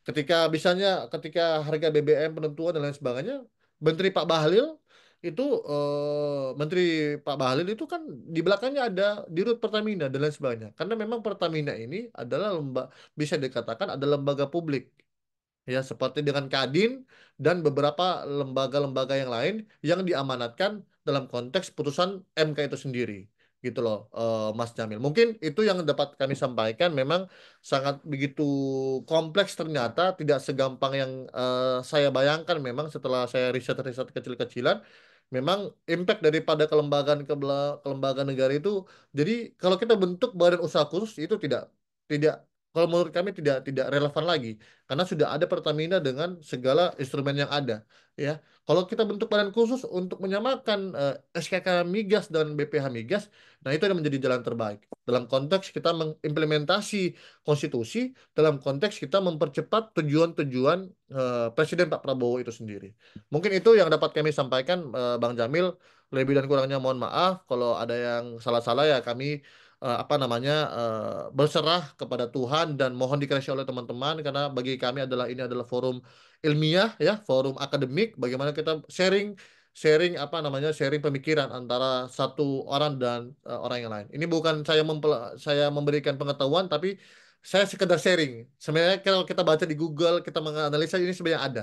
Cuma saya yang membantu teman-teman untuk bisa mentransfer eh, apa namanya knowledge ini kepada teman-teman. Mungkin itu nanti dilanjutkan oleh Prof. Radian, calon Direktur BUMN. Silakan, Prof. Ya, terima kasih kami ucapkan kepada Bapak Juhaidi telah memaparkan materi yang sangat luar biasa. Ini menambah gagasan eh, lain yang ditambahkan oleh narasumber pertama tadi, Dr. Anggawira. Ya, mungkin untuk mempersingkat waktu, untuk selanjutnya kita akan masuk pada sesi selanjutnya yang akan disampaikan oleh Bapak Dr. Radian Syam, SHMH. Ya, mungkin waktu dan layarnya sebenarnya kami persilahkan. Monggo, Pak. Baik, terima kasih Mas Jamil. Suara saya jelas ya Mas ya? Ya, jelas, Pak. Oke, baik. Terima kasih. Bismillahirrahmanirrahim. Assalamualaikum warahmatullahi wabarakatuh. Selamat pagi, salam sejahtera buat kita semua. Yang saya hormati di sini ada saya punya Kanda, Dr. Angga Wira, yang tadi juga sudah, menurut saya sudah paripurna, menjelaskan bagaimana kedudukan apa namanya migas, kemudian bagaimana juga apa yang harus dilakukan oleh negara, dan sebenarnya banyak ilmu yang tadi sudah kita peroleh. Dan kemudian yang saya hormati juga di sini, meskipun Mas Jamil Adinda kita ini baru SHMH, tetapi sebenarnya ini doktor. Jadi saya menyebutnya adalah Adinda Dr. Juhaidi Rizaldi. Jadi sebenarnya sudah paripurna memang. Jadi sudah tidak ada lagi banyak yang bisa saya sampaikan. Namun sekali lagi saya hanya ingin menekankan bahwa saya sekali lagi terima kasih kepada Mimbar Hukum yang sudah menjalin kerjasama dengan IBLAM, dan hari ini pun juga saya mohon maaf tidak dapat menampilkan slide karena kebetulan hari ini kita IBLAM ada sebuah kegiatan apa namanya outbound gitu ya, yang harus berbagi tetapi kemudian tanpa mengurangi rasa hormat, rasa cinta saya kepada Mimbar Hukum, kemudian Mas Jamil, wabil khusus pada Dr. Angga Wira yang juga merupakan calon menteri reshuffle tahun depan, dan kemudian juga ini Amin. ada Adinda Dr. Zuhaidi. Saya hanya ingin menyampaikan gini Mas, jika kemudian tadi banyak hal kita sudah apa namanya kita dengar dan kemudian kita lihat presentasi yang disampaikan oleh Pak Dr. Angga Wira dan kemudian Adinda Dr. Zuhaidi, saya ingin menyampaikan bahwa jika kemudian kita lihat di dalam konstitusi kita, pasal 1 ayat 2, itu memang dikatakan bahwa kedaulatan berada di tangan rakyat. Rakyat yang berdaulat atas kekuasaan, kepemilikan, dan bahkan kemudian atas pengelolaan negara ini. Tetapi kemudian jangan kita berhenti kepada pasal 1 ayat 2 di dalam Undang-Undang Dasar 45. Selanjutnya ada pasal 1 ayat 3 yang mengatakan bahwa kita adalah negara hukum. Maka kemudian artinya segala tindak tanduk, segala langkah, segala perbuatan yang dilakukan oleh warga negara dan kemudian yang dilakukan oleh penyelenggara negara, dalam hal ini pemerintah, itu harus berdasarkan dengan hukum. Jadi kita tidak bisa kemudian kita berbicara mengenai sebuah lembaga negara, kita bicara mengenai tentang ketahanan pangan atau ketahanan energi, tapi kemudian tidak ada landasan hukum. Yang kemudian tadi sudah disampaikan oleh Adinda Dr. Juhaidi, ada pasal 33 yang mengatur khusus mengenai tentang pangan itu sendiri. Nah, beranjak dari ini semua, maka kemudian jika kemudian kita lihat dari teorinya Lawrence Friedman, nah ini Adinda Dr. Juhaidi ini paham betul tentang teorinya Lawrence Friedman. Teori Lawrence Friedman itu kan ada 3 hal. Itu ada tentang struktur hukum, gitu ya. Dan kemudian ada substansi hukum yang kedua, dan kemudian yang ketiga ada budaya hukum. Nah, artinya perbuatan yang dilakukan oleh negara ini sesungguhnya harus juga berdasarkan bagaimana struktur hukum yang ada. Dan kemudian yang terpenting juga ada apa namanya substansi yang terkandung di dalam aturan itu sendiri. Saya sepakat yang disampaikan oleh Adinda Dr. Juhaidi dan kemudian yang disampaikan oleh Kanda Dr. Angga Wira, bahwa sekali lagi ini ada urgensi kita di dalam melihat sebuah pengelolaan negara. Bahkan kemudian kita bisa lihat juga bagaimana asta-cita yang disampaikan oleh Pak Prabowo untuk mengedepankan visi beliau 5 tahun ke depan. Mungkin kita bisa lihat di Google dan kemudian kita bisa juga membaca asta-cita yang disampaikan oleh Pak Prabowo Mas Gibran. Itu kan yang pertama, memperkokoh ideologi Pancasila, demokrasi dan hak asasi manusia. Nah, artinya di sini Pak Prabowo dan kemudian Mas Gibran ini kan ingin juga memperkokoh tentang ideologi Pancasila. Dan kemudian juga ingin memperkokoh hak asasi manusia. Karena jangan sampai kemudian kita bicara mengenai ketahanan pangan, kita bicara mengenai ketahanan energi, tapi kemudian ideologi Pancasila itu tidak dikedepankan. Dan kemudian kita tidak juga memberikan landasan terkait mengenai hak asasi manusia itu sendiri. Dan kemudian yang kedua, kita lihat dalam asta-citanya Pak Prabowo Mas Gibran, itu kan dikatakan memantapkan sistem pertahanan keamanan negara dan mendorong kemandirian bangsa melalui swasembada pangan, energi, air, ekonomi kreatif, ekonomi hijau, dan ekonomi biru. Nah, ini kan artinya Pak Prabowo dan Mas Gibran kan melihat bahwa bangsa ini cukup kaya. Bangsa ini kaya dengan sumber daya alam yang ada, maka kemudian dengan kekayaan yang ada, ini jangan kemudian kita terbengkalaikan. Tadi Adinda Dr. Juhaidi sudah sampaikan bagaimana sejarah perjalanan bangsa ini, gitu ya. Bagaimana yang disampaikan oleh Bung Hatta, gitu ya. Nah, artinya sekali lagi saya sepakat bahwa sebenarnya harus ada substansi, harus ada aturan yang memang benar-benar mengatur tentang sebuah badan atau tentang ketahanan energi itu sendiri. Dan kemudian kita lihat asta-cita yang ketiga. Itu kan dikatakan bahwa meningkatkan lapangan kerja yang berkualitas, mendorong kewirausahaan, mengembangkan industri kreatif, dan melanjutkan pengembangan infrastruktur. Nah, artinya sekali lagi, jika kemudian kita kaya dengan energi, kita kaya dengan pangan yang kita miliki, maka menjadi penting artinya industri kreatif yang kita miliki ini dikembangkan, kan gitu. Nah, artinya memang memandang bahwa ada keberlanjutan dan inklusivitas dalam pertumbuhan ekonomi. Karena dengan kita kemudian menjaga sumber daya alam yang ada, ini kan kita memberikan keberlanjutan bagi bangsa ini sendiri. Dan kemudian yang keempat, itu bagaimana memperkuat pembangunan sumber daya manusia, sains, kemudian teknologi, pendidikan kesehatan, prestasi olahraga, kesetaraan gender, serta penguatan peran pemuda dan penyandang disabilitas. Nah, dengan asta-cita yang keempat ini, saya juga melihat artinya Pak Prabowo itu kan ingin juga ingin juga bukan hanya semata-mata sumber daya alam yang kita miliki kita kembangkan, tetapi kemudian manusianya ditinggalkan. Nah, oleh sebab itu dengan topik tema kita hari ini, bagaimana kita harus juga mengedepankan tentang ketahanan energi dan kemudian kita bicara mengenai migas, itu sesuatu hal yang perlu kita diskusikan. Dan selanjutnya di dalam asta-cita yang kelimanya juga menyatakan bahwa melanjutkan hilirisasi dan industrialisasi untuk meningkatkan nilai tambah di dalam negeri. Tadi Adinda Dr. Juhaidi juga sampaikan bahwa ini ketika kita bicara mengenai hulu dan hilir, itu kan adalah satu tarikan nafas, gitu ya. Satu tarikan nafas yang sama. Kita kemudian tidak dapat berhenti bicara mengenai semata-mata energi, tapi kemudian kita tidak juga membicarakan mengenai industrialisasi yang ada.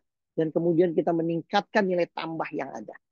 Saya sepakat artinya bahwa membangun badan baru itu adalah sesuatu hal yang penting. Karena jangan sampai kemudian boleh kita belajar dengan negara-negara lain seperti India, China, gitu ya, bagaimana mereka mengembangkan tentang migas ya. Tetapi sekali lagi kita punya kultur budaya yang berbeda. Kita punya alam yang berbeda. Kita punya sumber daya manusia yang berbeda. Nah, oleh sebab itu perbandingan atau studi banding kita dengan negara yang lain itu menjadi pembelajaran kita. Tetapi sekali lagi kultur budaya, kemudian peran penting manusia yang ada di Indonesia itu yang harus dikedepankan.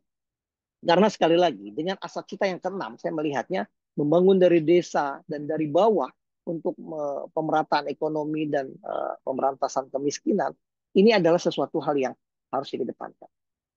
Undang-undang yang kita diskusikan tentang migas, kemudian kita mendorong untuk pembentukan badan yang baru, di mana kemudian jangan sampai ada tumpang tindih kewenangan. Karena sekali lagi begini Mas Jamil, saya pernah melakukan sebuah penelitian itu tahun 2010 ya. 2010 saya melakukan penelitian itu dari tahun 1945. Jadi kajian saya Mas Jamil dan Bapak Ibu semua dari 1945 sampai 2009 itu ada kurang lebih sekitar 1.300 undang-undang yang tidak harmonis, saling tumpang tindih kan gitu. Nah, artinya sesungguhnya dengan 1.300 kurang lebih peraturan perundang-undangan yang tumpang tindih, ini kan bisa kita lakukan kita bisa menyatukan gitu ya dengan metode omnibus law misalkan. Nah, agar jangan sampai tumpang tindih ini terus berlanjut. Kita punya pengalaman panjang kok tentang bangsa ini. Kita punya pengalaman panjang juga bagaimana kita mengelola migas itu sendiri. Kita punya Pertamina misalnya.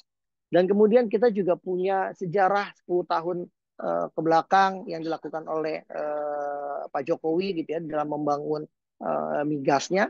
Nah, apalagi kemudian pemerintahan Pak Prabowo ini adalah melanjutkan dari pembangunan yang ada gitu ya. Meskipun memang kalau misalkan memang ada kelemahan di dalam perjalanan pembangunan itu hal yang wajar, tapi kemudian kita terus mengisinya, gitu ya. Nah artinya dengan keberlanjutan pembangunan yang ada itu harus juga dengan asas cita yang ketujuhnya yaitu memperkuat reformasi politik hukum dan birokrasi serta memperkuat pencegahan dan pemberantasan korupsi dan narkoba gitu ya.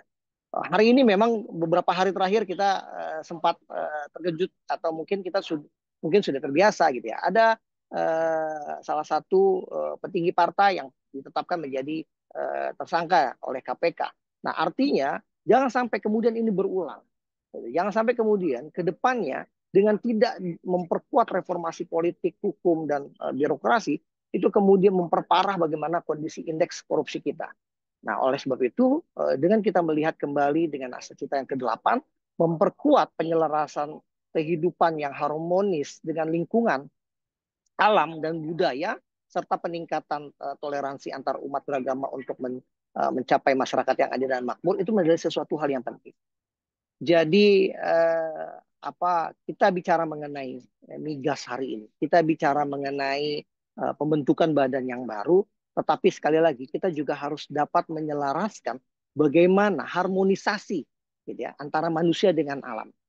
Karena kita tidak bisa, kita hanya mengedepankan, kita hanya menggali alam, tetapi kemudian manusianya terbengkalai. Begitu juga sebaliknya. Nah, jadi terakhir saya ingin juga menyampaikan bahwa menjadi penting bagi kita semua untuk kemudian kita sama-sama melihat apa yang bisa kita juga sampaikan kepada pemerintah. Itu sesuatu hal yang baik. Karena saya mencoba mengutip apa yang disampaikan oleh Bung Hatta ini, Mas Jamil. Tapi izin sebentar saya cari karena agak panjang ini yang disampaikan oleh Bung Hatta.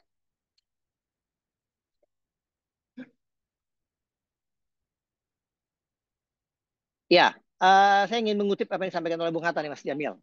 Bung Hatta mengatakan bahwa jatuh bangunnya negara ini sangat tergantung dari bangsa ini sendiri.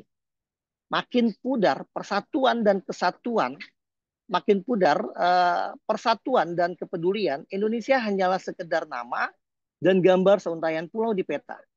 Jangan mengharapkan bangsa lain respect terhadap bangsa ini bila kita sendiri gemar memperdaya sesama saudara sebangsa merusak dan mencuri kekayaan Ibu Pertiwi. Nah itu mungkin suara saya masih jelas Mas Jamil? Ya, masih jelas Pak. Oke, Bisa nah itu dilanjut. mungkin Ya. ya oke, itu mungkin yang disampaikan oleh Bung Hatta. Kita tidak ingin kemudian kita bicara mengenai ketahanan pangan, kita bicara mengenai ketahanan energi, tapi kemudian kita juga tidak memperdulikan antar sesama anak bangsa. Gitu. Jadi harus kita memiliki visi yang eh, terdepan gitu ya, seperti apa yang selalu disampaikan oleh Pak Prabowo bahwa bangsa ini bukan hanya kita bicara mengenai di dalam negeri, tapi kita juga bicara mengenai global. Dan kemudian juga yang disampaikan oleh apa namanya Pak Prabowo bahwa kita punya visi yang panjang. Kita juga harus menuju Indonesia Emas tahun 2045. Karena sekali lagi Pak Prabowo juga selalu menekankan bukan untuk kita hari ini, tapi kemudian kita juga harus bisa mewariskan untuk anak cucu kita. Ketika kita bicara mengenai pembentukan badan khusus tentang migas, ini adalah untuk kita mewariskan kepada anak cucu kita bahwa mereka juga akan bangga nantinya pernah punya orang tua seperti kita yang telah memberikan apa namanya telah memberikan sebuah lembaga, sebuah badan yang untuk keuntungan bangsa Indonesia dan untuk kepentingan kita ke depan. Mungkin itu yang bisa saya sampaikan. Sekali lagi Mas Jamil, Bapak Ibu, saya senang bisa hadir di forum intelektual di mana saya melihat ini ada kurang lebih sekitar 50 orang lebih yang hadir. Meskipun kemarin ini juga di apa namanya di akhir tutup tahun 2024, saya berharap semoga mudah-mudahan di tahun 2025 ke depan Bapak Ibu kita semua diberikan selalu kesehatan dan kemudian kesuksesan dan kemudian kita juga selalu memberikan yang terbaik bagi bangsa Indonesia. Karena jangan sampai kemudian kita hanya mengkritik, tetapi kemudian kita juga tidak memberikan solusi. Saya senang hari ini kita bicara mengenai urgensi undang-undang migas, tapi kemudian kita juga memberikan solusi. Kita memberikan apa yang terbaik untuk ketahanan energi itu sendiri. Apa yang terbaik untuk ketahanan pangan itu sendiri. Mungkin itu yang bisa saya sampaikan. Terima kasih. Mohon maaf jika ada salah ucap, salah kata datangnya dari saya sebagai hamba Allah yang paling lemah. Tapi kemudian ada kelebihan, saya yakini datangnya dari Allah. Terima kasih. Assalamualaikum warahmatullahi wabarakatuh. Ya, terima kasih juga kami ucapkan kepada eh, narasumber atas penyampaian materi yang sangat luar biasa tadi. Ada tiga narasumber yang sangat luar biasa yang menemani kita pada kesempatan hari ini. Ada Dr. Angga Gira, MMMH. Beliau merupakan tenaga ahli Menteri SDM. Beliau juga sebagai Sekretaris Jenderal BPT HIPMI. Selain itu, beliau juga Ketua Umum Aspedindo. Jadi tadi yang kedua yang telah menyampaikan pada Bapak Juhaidi Rizaldi Roringkon SHMH. Beliau merupakan Direktur Eksekutif Indonesia Law and Democracy Studies atau ILDES. Yang ketiga penyampaian tadi disampaikan oleh Dr. Radian Syam SHMH. Beliau merupakan pakar hukum tata negara sekaligus Kepala LP3M IBLAM STIH IBLAM Jakarta.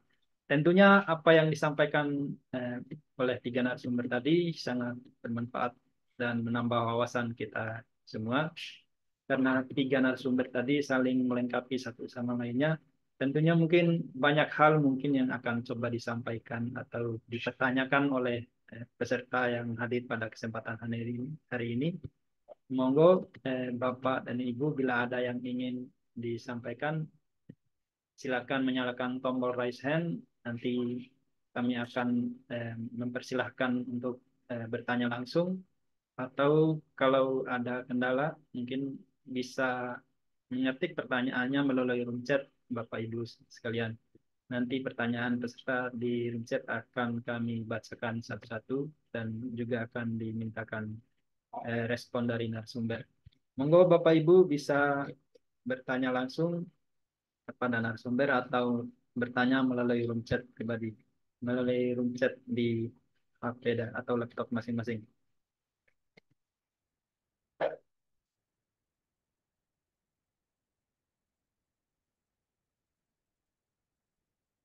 Atau mungkin sudah jelas nih pemaparannya. Monggo Bapak Ibu, mumpung waktu kita masih ada banyak sebelum kita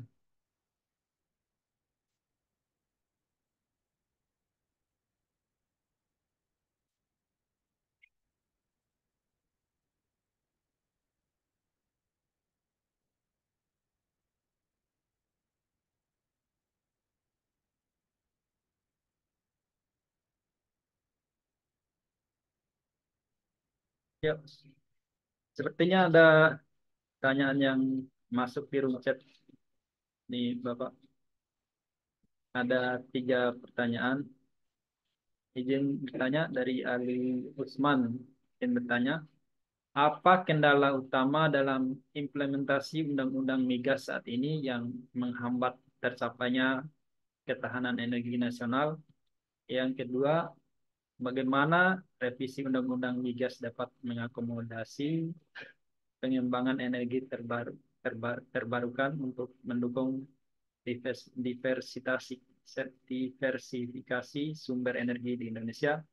Yang terakhir, apakah model pengelolaan migas di Indonesia saat ini sudah sesuai dengan prinsip kedaulatan energi?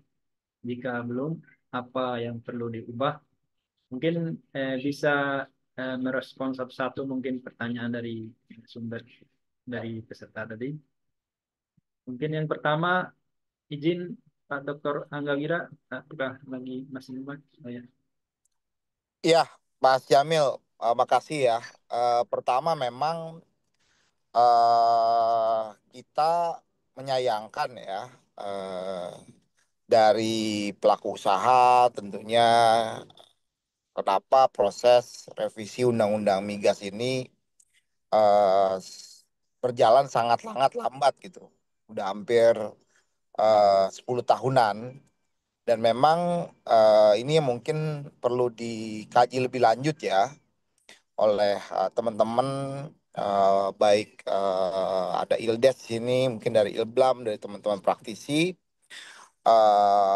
Pada waktu itu kan memang terkait pembubaran BP Migas oleh MK ini, tentunya sebenarnya ada jangka waktunya ya untuk penyempurnaan kelembagaan atau badannya ada. Nah, sekarang kan memang karena status SKK Migas yang secara aturan masih bersifat ad hoc sebenarnya ya.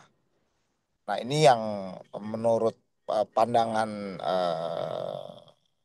kami menyebabkan terjadinya kompleksitas dari eh, penyusunan-penyusunan aturan-aturan lainnya. Seperti misalnya kita lihat SKK Migas ini kan sebenarnya nggak jauh berbeda dengan BP Migas sebelumnya ya. Menjadi kepanjangan tangan pemerintah untuk melakukan kerjasama ya. Uh, nah itu, tapi di sisi lain seharusnya ketika badan usaha atau wilayah kerja yang dimiliki ini adalah masih milik negara ya, seharusnya badan usaha ini memiliki suatu kemudahan ya dalam sisi perizinan. Jadi artinya badan usaha tinggal bekerja, perizinan-perizinan yang dibutuhkan untuk melakukan kegiatan usaha itu menjadi kewenangan atau menjadi urusan daripada pemerintah melalui misalnya badan khusus atau BUMN khusus ya. Ini kan ada 2 pendekatan tadi ya yang saya cermati dari paparan daripada Zaldi gitu ya. Nah, ini yang bertanggung jawab untuk membereskan semua. Nah, sebenarnya kalau menurut pandangan saya, pengelolaan SDA, karena 2 rezim ya, yang sekarang ada rejim izin usaha pertambangan, misalnya IUP ya, di Undang-Undang Minerba gitu kan. Lalu ada rezim Undang-Undang Migas, yang dimana wilayah uh, wilayah kerja itu masih menjadi milik pemerintah, kontraktor bekerja sama ya, karena memang pada waktu itu di rezim pertambangan juga pada waktu itu dikenal dengan rezim kontrak karya, Mas Jamil, PKP 2B yang besar-besar itu kan. Tapi ada Undang-Undang Minerba yang terbaru itu kan, rezim PKP 2B dihapus, lalu adanya lahirnya rezim IUP ya, izin usaha pertambangan. Nah, karena ada 2 pendekatan, ini memang perlu diakselerasi, sama-sama sama-sama em, punya negara, punya pemerintah, kandungan sumber daya alam, tapi 2 pendekatannya beda gitu kan, lucu sebenarnya. Nah ini Zaldi ya kan, Mas Zaldi, Mas Radian, nah, dua sama-sama nih pendekatannya satu pendekatan kontrak kerja sama ya. Di selain ada pendekatan izin usaha. Nah ini yang menurut saya perlu perlu di exercise juga. Jangan-jangan malah izin usaha pertambangan itu yang menabrak prinsip-prinsip dari pasal 33 Undang-Undang Dasar 45. Sedangkan di dalam migas sebenarnya sudah tepat rezimnya adalah kontrak kerjasama yang masih memiliki pemerintah negara dalam hal ini masih ikut dalam melakukan review atau melakukan proses-proses secara bisnis juga misalnya gitu ya dengan misalnya aturan-aturan yang ada. Jadi saya rasa hal ini apa namanya bisa menjadi salah satu referensi ya gitu. Yang lainnya memang tadi juga ada pertanyaan mengenai mekanisme gross spread atau cost recovery. Sebenarnya sih nggak ada masalah ya, mau gross spread mau cost recovery K3S atau kontrak kerjasama silakan silakan memilih. Mungkin kalau dari sisi gross spread itu kan lebih sederhana ya penghitungannya, tapi dari sisi resiko namanya gross split ya eh, apa resiko lebih besar di perusahaannya gitu, pengusahanya. Sedangkan kalau di gross split ya sama-sama di cost recovery sama-sama ada sharing resiko lah, ada sharing resiko. Jadi tergantung pendekatannya, saya rasa nggak ada masalah dua pendekatan tersebut sekarang sudah diperbolehkan mana saja yang menurut eh, para pelaku usaha yang paling punya eh, kemudahan atau bisa mempercepat proses-proses yang ada. Yang lainnya soal tadi ada disinggung juga undang-undang mengenai EBTKE juga kan sedang berproses. Ini kalau bisa memang accelerate sekaligus. Jadi perlu disinkronize nih Prof. Radian, Dinda Zaldi antara undang-undang yang terkait di sektor energi. Jadi memang jangan sampai ada tumpang tindih gitu loh. Di sisi lain juga ada badan pengatur hilir juga. Nah ini kan ruwet juga ya. Kebanyakan lembaga menurut saya yang harusnya bisa disimplify sehingga proses perizinannya atau proses eksekusi bisnisnya menjadi lebih mudah. Karena kan kita sedang berkompetisi nih dengan negara-negara lain gitu kan, dengan negara-negara tetangga kita juga gitu. Kalau kita tidak probis ya uh, investasi lari. Padahal kita butuh investasi untuk membuka lapangan pekerjaan gitu. Dan tadi kita butuh untuk mengejar defisit kita ya, neraca perdagangan. Lalu kita juga perlu untuk untuk meningkatkan produksi migas kita untuk menutup defisit juga. Jadi saya rasa banyak hal-hal yang memang bisa kita lakukan dan saya rasa ini momentumnya ya karena Pak Presiden berulang kali menyatakan ketahanan energi, DPR juga punya target-target, nah, tapi ya DPR-nya juga harus punya kemauan gitu loh untuk menyempurnakan ini. Kalau enggak kan kasihan juga gitu loh menurut saya para pekerja yang ada di industri ini dikasih target besar tapi tidak diberikan suatu tools yang lengkap gitu. Kira-kira gitu, Mas Jamil. Tanggapan dari saya, makasih. Ya, terima kasih atas tanggapan dari Dr. Anggawira. Ya, mungkin tadi sudah merespon semua pertanyaan di room chat. Mungkin sebagai penambah, mungkin saya eh, berikan kesempatan kepada Bapak Dr. Radian Syam untuk merespon pertanyaan yang masuk tadi. Monggo Pak Radian. Baik, Mas Jamil, makasih. Ya, terima kasih Bapak Ibu. Saya sepakat yang tadi disampaikan oleh Pak Dr. Anggawira, Mas Jamil. Jadi memang itu yang tadi saya sampaikan bahwa saya pernah melakukan penelitian ada sekitar 1.300 peraturan perundang-undangan yang tidak harmonis, yang saling tumpang tindih gitu ya. Nah, artinya dengan kondisi itu dan kondisi kita hari ini, memang sebaiknya jangan kemudian kita terlalu banyak eh, apa namanya lembaga, tetapi kemudian kita harus bisa satukan lembaga atau badan itu sendiri. Nah, saya sepakat juga yang disampaikan oleh Dinda Dr. Zuhaidi tadi, bahwa ini kan sebenarnya tinggal bagaimana Presiden memiliki political goodwill untuk meningkatkan peraturan itu sendiri, gitu ya, yang kemudian memberikan penguatan kepada badan yang bertujuan untuk eh, untuk memberikan ketahanan energi itu sendiri. Nah, jadi artinya memang harus kita lihat, kita harus bisa memetakan mana-mana saja peraturan perundang-undangan yang saling bertabrakan, mana-mana saja yang lembaga-lembaga yang saling bisa menimbulkan konflik atau menimbulkan tumpang tindih, yang kemudian akhirnya tinggal disatukan.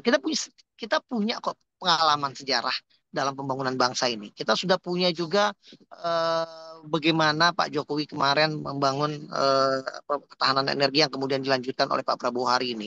Nah, tinggal bagaimana kemudian sekarang kita susun secara akademik dan kemudian kita susun lagi untuk diberikan kepada pemerintah. Ini adalah sebuah lembaga yang baru, ini badan yang baru yang kemudian memberikan penguatan kepada ketahanan energi yang seperti menjadi asa cita Pak Prabowo itu sendiri. Mungkin itu Mas Jamil, tambahan dari saya. Terima kasih. Ya, terima kasih Pak Dr. Radian. Mungkin izin selanjutnya mohon respon dari Bang Zaldi. Mungkin Mas sudah Oke. mulai. Saya izin hanya menambahkan sedikit karena sudah sangat lengkap apa yang disampaikan oleh guru saya, Pak Dr. Ngawira dan Prof. Radian.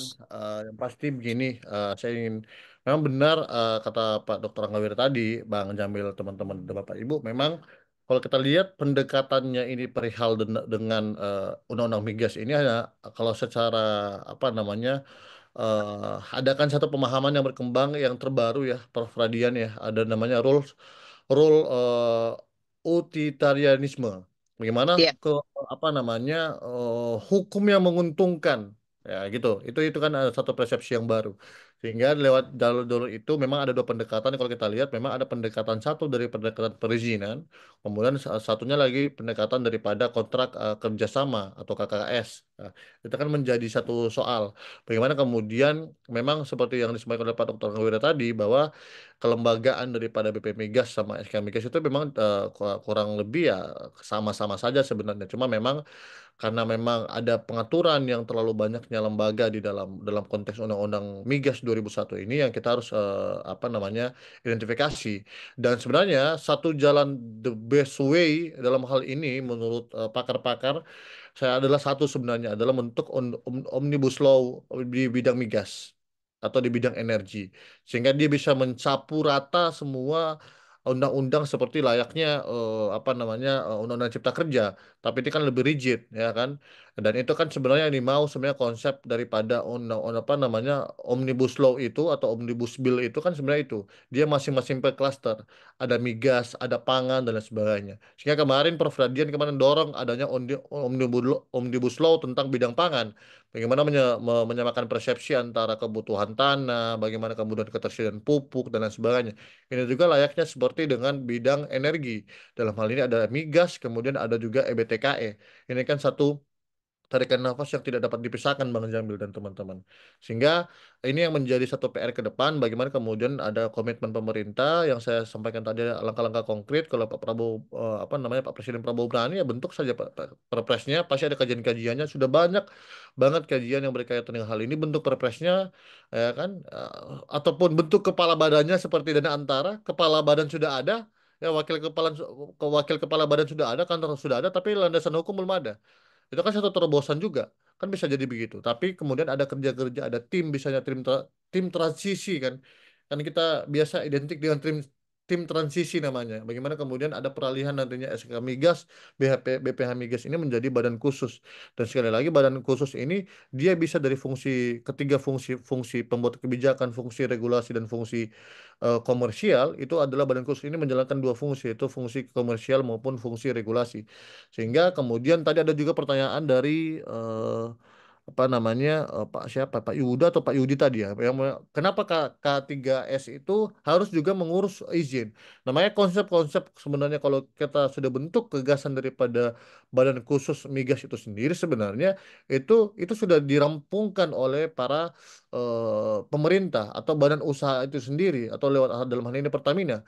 Sehingga makanya ada dua model yang saya bilang tadi, ada dia berkontrak pembagian wilayah kerja, ya kan satu wilayah dari misalnya Pulau Sulawesi, misalnya Pulau Sulawesi Utara adalah K3S, tapi adalah ini adalah kita dan lain sebagainya. Tapi sudah berkaitan dengan izin sudah diurusi sebenarnya. Makanya itu yang menjadi tantangan. Jadi izin sebenarnya ketika sudah ada badan khusus ini, dia sudah mengurus izin semuanya. Ketika K3S ingin masuk, nah dia akan berkontrak bagaimana modelnya? Apakah dia akan berkontrak langsung kepada eh, eh, apa badan khusus migas? Bisa dalam hal ini dia memiliki saham, ya, ataupun dia bisa juga dalam konteks hari ini BUMN apa BUMN Pertamina. Nah, bisa dua model itu yang terjadi. Tapi sekali lagi ya kita harus lihat komprehensif juga karena akan ada dana antara ke depan bagaimana kemudian relasi dana antara kemudian dengan apa namanya dengan Pertamina, kemudian bagaimana Pertamina dengan apa namanya badan khusus ini sendiri dan lain sebagainya. Karena yang paling konkret menurut saya adalah menurut pengamatan kami ya adalah bukan adalah badan usaha. Karena kalau badan usaha ya agak mirip, jatuhnya tetap tetap akan juga terjatuhnya adalah BUMN. Nah, makanya kemudian adanya DEN itu sendiri, keanggotaan DEN itu diamanatkan dalam berbagai literatur, kemudian BUMN harus dimasukkan karena berkaitan dengan ada namanya Pertamina di situ dan lain sebagainya. Ketika hari ini misalnya Pertamina ditarik dana antara, ya dana antara akan masuk DEN karena berkaitan dengan migas. Langkah konkretnya adalah itu yang saya sudah paparkan tadi, Bang Jamil, teman-teman dan Bapak Ibu. Pemerintah harus berani. Dan ketika kita akan melakukan kontrak kerjasama dengan para investor dari luar dan lain sebagainya, PetroChina atau lain-lain, itu sebenarnya izinnya sudah ada. Jangan lagi mengurus izin daripada PetroChina. Sebenarnya badan ini yang harus clear and clean ya, gitu loh. Dia tinggal masuk bahwa ini investasi nilai sekian, dia tinggal masuk mengurus izin adalah badan khusus ini sendiri. Sehingga itu memang kerja berat daripada badan khusus ini sendiri, dalam khususnya di unit hulu migas itu sendiri, bagaimana kemudian dia bisa mendorong, bagaimana terciptanya apa namanya berbagai sistem-sistem pengelolaan migas yang ada di Indonesia. Begitu. Jadi sangat komprehensif jikalau kita ada badan khusus, ada unit hulu, ada unit, wah itu sangat paten. Bisa saja menjadi kepala badannya adalah Pak Dr. Angga Wira. Itu yang menjadi harapan kami. Bang Jamil, terima kasih. Nih. Ya, makasih atas tanggapan yang sangat luar biasa dari tiga narasumber. Mungkin ini ada tambahan eh, pertanyaan terakhir. Mungkin ada dua pertanyaan dari Pak Fajrin. Bagaimana regulasi terkait migas untuk kebutuhan domestik?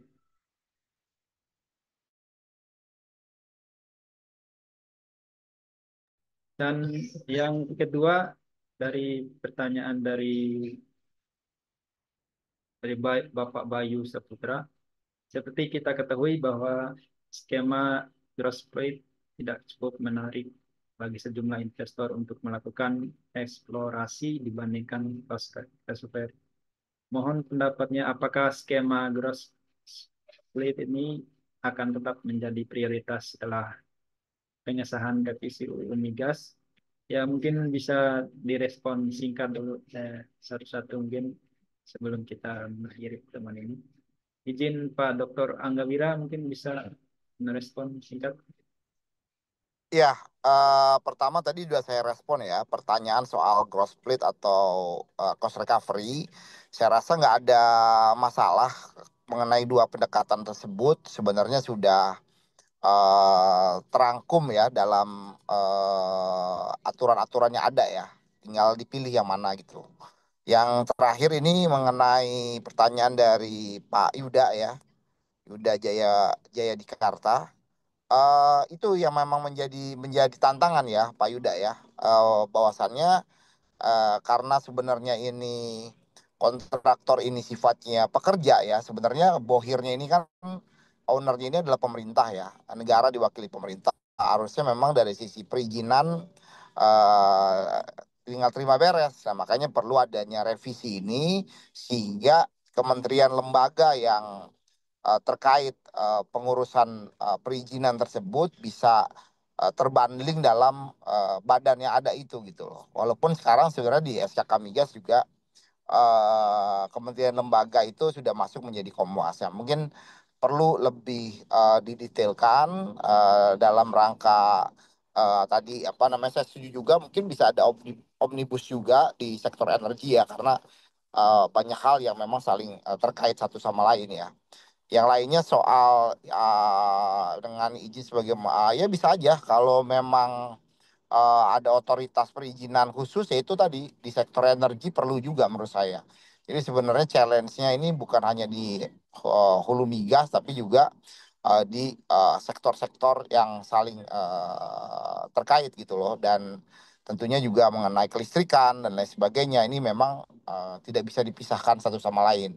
Perlu adanya suatu otoritas yang memang pokoknya kewenangan secara technically juga gitu. Walaupun kita misalnya punya Dewan Energi Nasional misalnya, itu kan hanya perumusan kebijakan ya, secara konseptual dan secara makro. Tapi kalau secara technically-nya ya memang diperlukan suatu entitas yang bisa mengcover pelaksanaan-pelaksanaan kegiatan ini, mempermudah kegiatan-kegiatan ini sehingga eh, apa yang kita harapkan kemudian perizinan ini bisa mudah, kita punya daya saing, competitiveness yang bagus, eh, iklim usaha yang positif gitu ya. Ya akhirnya kita bisa punya daya saing yang bagus. Saya rasa itu Mas Jamil yang bisa saya sampaikan.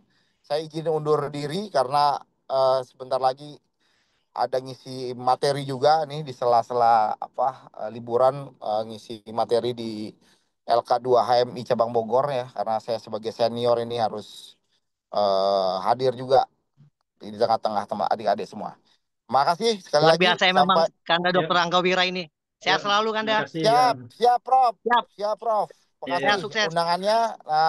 Next time kita bisa kopi darat juga dengan teman-teman semuanya, mimbar hukum. Saya rasa ini hal yang sangat positif karena memang sebenarnya ya kalau kita bicara negara maju ya Pak Radian ya, sebenarnya Siap. negara maju itu kuncinya cuma satu ya, aturan-aturan yang memang bisa merespon perkembangan yang ada dan memang penegakan hukum gitu Prof Radian. Jadi Siap. kunci utamanya fondasinya di situ ya. Jadi harapan kita Ya. di tahun pemerintahan baru ini ya, ya lebih menekankan soal penegakan hukum ya, ya comply lah gitu ya. Kalau kita lihat negara seperti Singapura, ya China bisa maju ya karena memang adanya penegakan hukum yang bisa benar-benar ditegakkan secara fair gitu. Siap. Ya, Sepakat ya. Angga Wira. Terima kasih Pak Dr. Angga Wira telah meluangkan waktunya. Terputus kayaknya. Ya, mungkin sebelum pamit mungkin ada mungkin sedikit closing statement mungkin yang perlu disampaikan oleh Pak Dokter. Mungkin singkat aja Cukup monggo Bang, Pak. cukup, Oh ya, cukup, cukup, sudah cukup. oh ya Udah siap. paten udah. Lanjut Ya, ya. ya terima kasih semuanya. Ya, selanjutnya mungkin dari Bapak Dr. Radiansyah merespon pertanyaan tadi. Mungkin sekaligus terakhirnya nanti setelah merespon mungkin sekalian closing statement dari Bapak. Ya, baik Mas Bapak. Jamil. Ya. Ya, terima kasih Mas Jamil dan Bapak Ibu semua. Saya mungkin tidak perlu terlalu banyak merespon karena tadi sudah jelas yang disampaikan oleh Pak Dr. Angga Wira, kemudian juga Pak apa namanya Dinda Dr. Johaidi.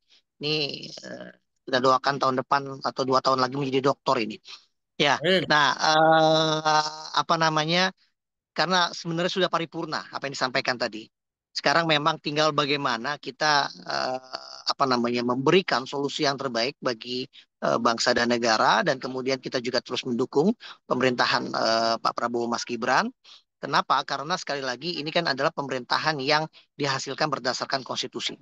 Dan kemudian saya hanya ingin menekankan sekali lagi bahwa sebenarnya juga jika kemudian kita lihat eh, dari hasil Pilpres kemarin, ini kan Pak Prabowo ini kan mendapatkan kurang lebih sekitar 96 juta ya, Dina Dokter ya, suara.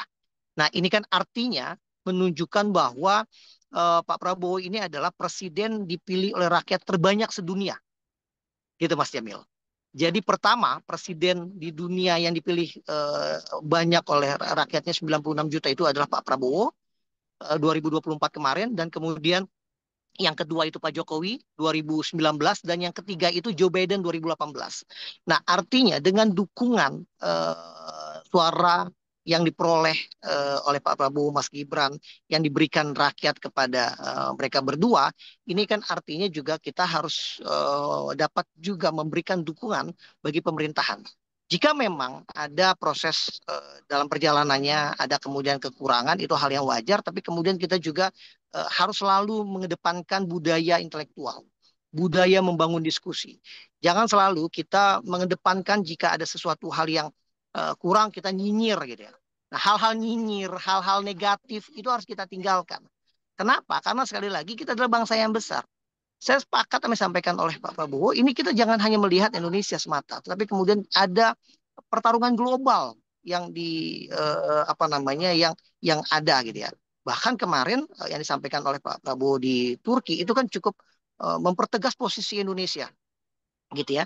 Nah, oleh sebab itu dengan posisi mempertegas posisi Indonesia itu kita juga harus bisa melihat bagaimana ketahanan energi yang ada. Kita juga harus bisa memberikan jalan keluar bagi ketahanan energi, ketahanan pangan yang ada. Dengan mungkin metode Omnibus Law yang tadi disampaikan oleh Adinda Dr. Juhaidi, yang saya sepakat gitu ya, Omnibus Law tentang ketahanan energi, ya ini sesuatu hal yang menjadi jalan keluarnya. Nah, itu mungkin yang bisa saya sampaikan, Mas Jamil. Jadi sekali lagi saya senang bisa hadir di forum yang luar biasa ini. Saya senang dapat ilmu tadi dari Pak Dr. Angga Wira, kemudian dari Dinda Dr. Johaidi, dan kemudian dari Bapak Ibu semua. Gitu. Nah, hal-hal ini yang menjadi ilmu dan semoga bisa bermanfaat buat kita semua. Terakhir, saya ingin tutup dengan pantun, boleh Mas Jamil? Saya sengaja tutup Ya, dengan boleh pantun Pak. karena Boleh Pak, siap. saya ingin menantang Dinda Dr. Johaidi untuk berbuat pantun juga ini. Hilir sungai, perahu berlayar. Jelas ya Cakep. Mas ya? Cakap, Hilir, saya ulang. Hilir sungai, perahu berlayar. cakap, Tertiup angin hingga ke dermaga. cakap. Imblam dan mimbar hukum, tempat semangat belajar. Hukum dan migas, satukan tenaga. Cakap, mantap. Ya, terima kasih Pak. Baik, lebih kurang mohon maaf. Terima kasih. Assalamualaikum warahmatullahi wabarakatuh. Ya, terima kasih kepada Pak Dr. Radiansyah. Ya, atas menyampaikan pemaparan respon yang luar biasa juga.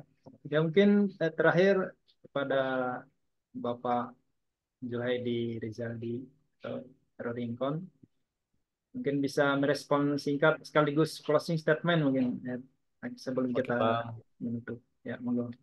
Siap, Bang Jamil, Prof. Radian, dan Bapak Ibu semua dan teman-teman sekalian, memang kalau dari saya mungkin ini hanya tinggal konsep-konsep sudah ada, tinggal kita detailkan sebenarnya kan.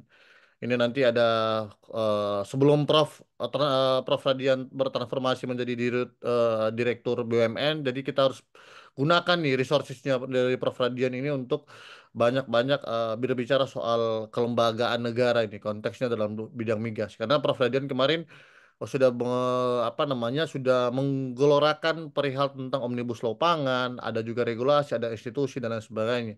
Nah, itu mungkin apa namanya itu menjadi satu catatan penting juga bagaimana kemudian nanti ke depan adanya Omnibus Law perihal tentang migas.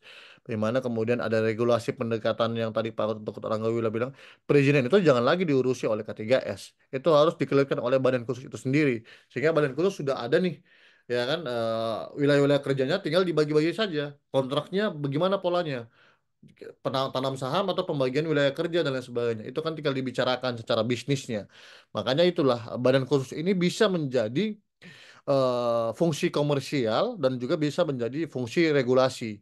Dan dia mewakili negara dalam melakukan kontrak-kontrak dengan berbagai K3S yang ada.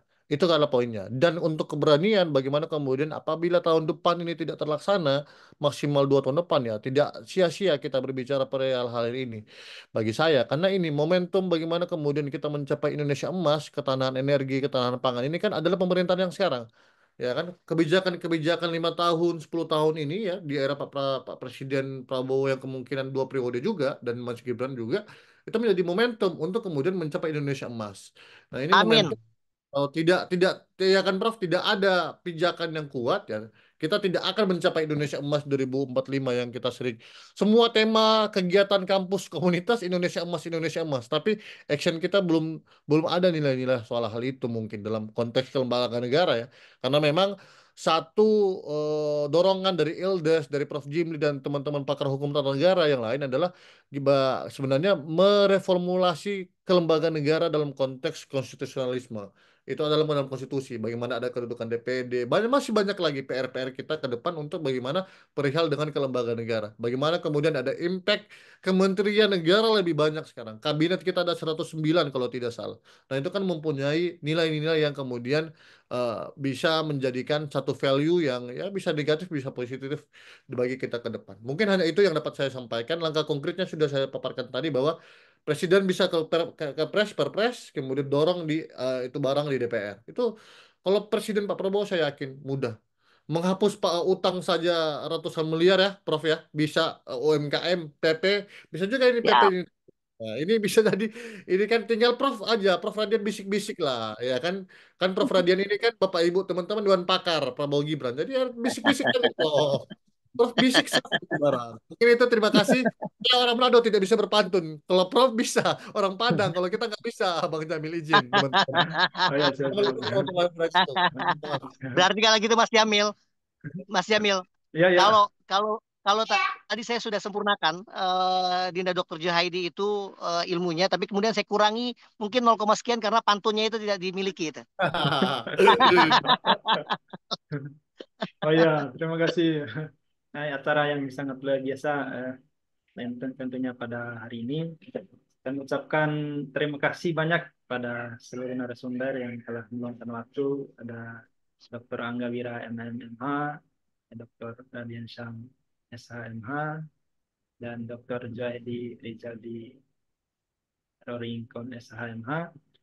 Demikian mungkin pertemuan kita pada hari ini tidak terasa sudah berakhir. Kami ucapkan terima kasih juga kepada seluruh peserta yang telah antusias mendengarkan dan juga bertanya melalui forum ini.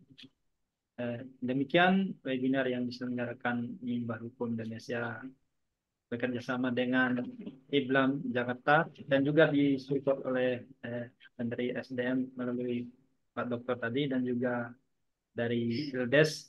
Kurang lebihnya mohon maaf. Mas Jamil, Yang izin Mas Jamil. Saya ingin menyampaikan sekali lagi Oh iya, terima iya, siap. kasih ini pada mimbar Bapak Ibu semua. Salam hormat dari Ketua Yayasan Pak Dr. Rahmat Dwi Putranto. Kemudian salam Iya. juga dari Ketua STY Prof. Angkasa. Senang sekali lagi mimbar hukum ini selalu membangun diskusi secara intelektual, dan saya lihat juga dari awal sampai akhir ya Dina Dokter ini pesertanya selalu stabil dari 57, 54. Ini kan artinya menunjukkan bagaimana mimbar hukum dengan IBLAM terus bersinergi untuk mengedepankan pola-pola diskusi secara intelektual. Mungkin itu Mas Jamil. Sekali lagi terima kasih, sukses selalu buat kita semua. Ya, terima kasih kami ucapkan juga kepada seluruh peserta dan juga kepada Pak Dr. Radian Syam.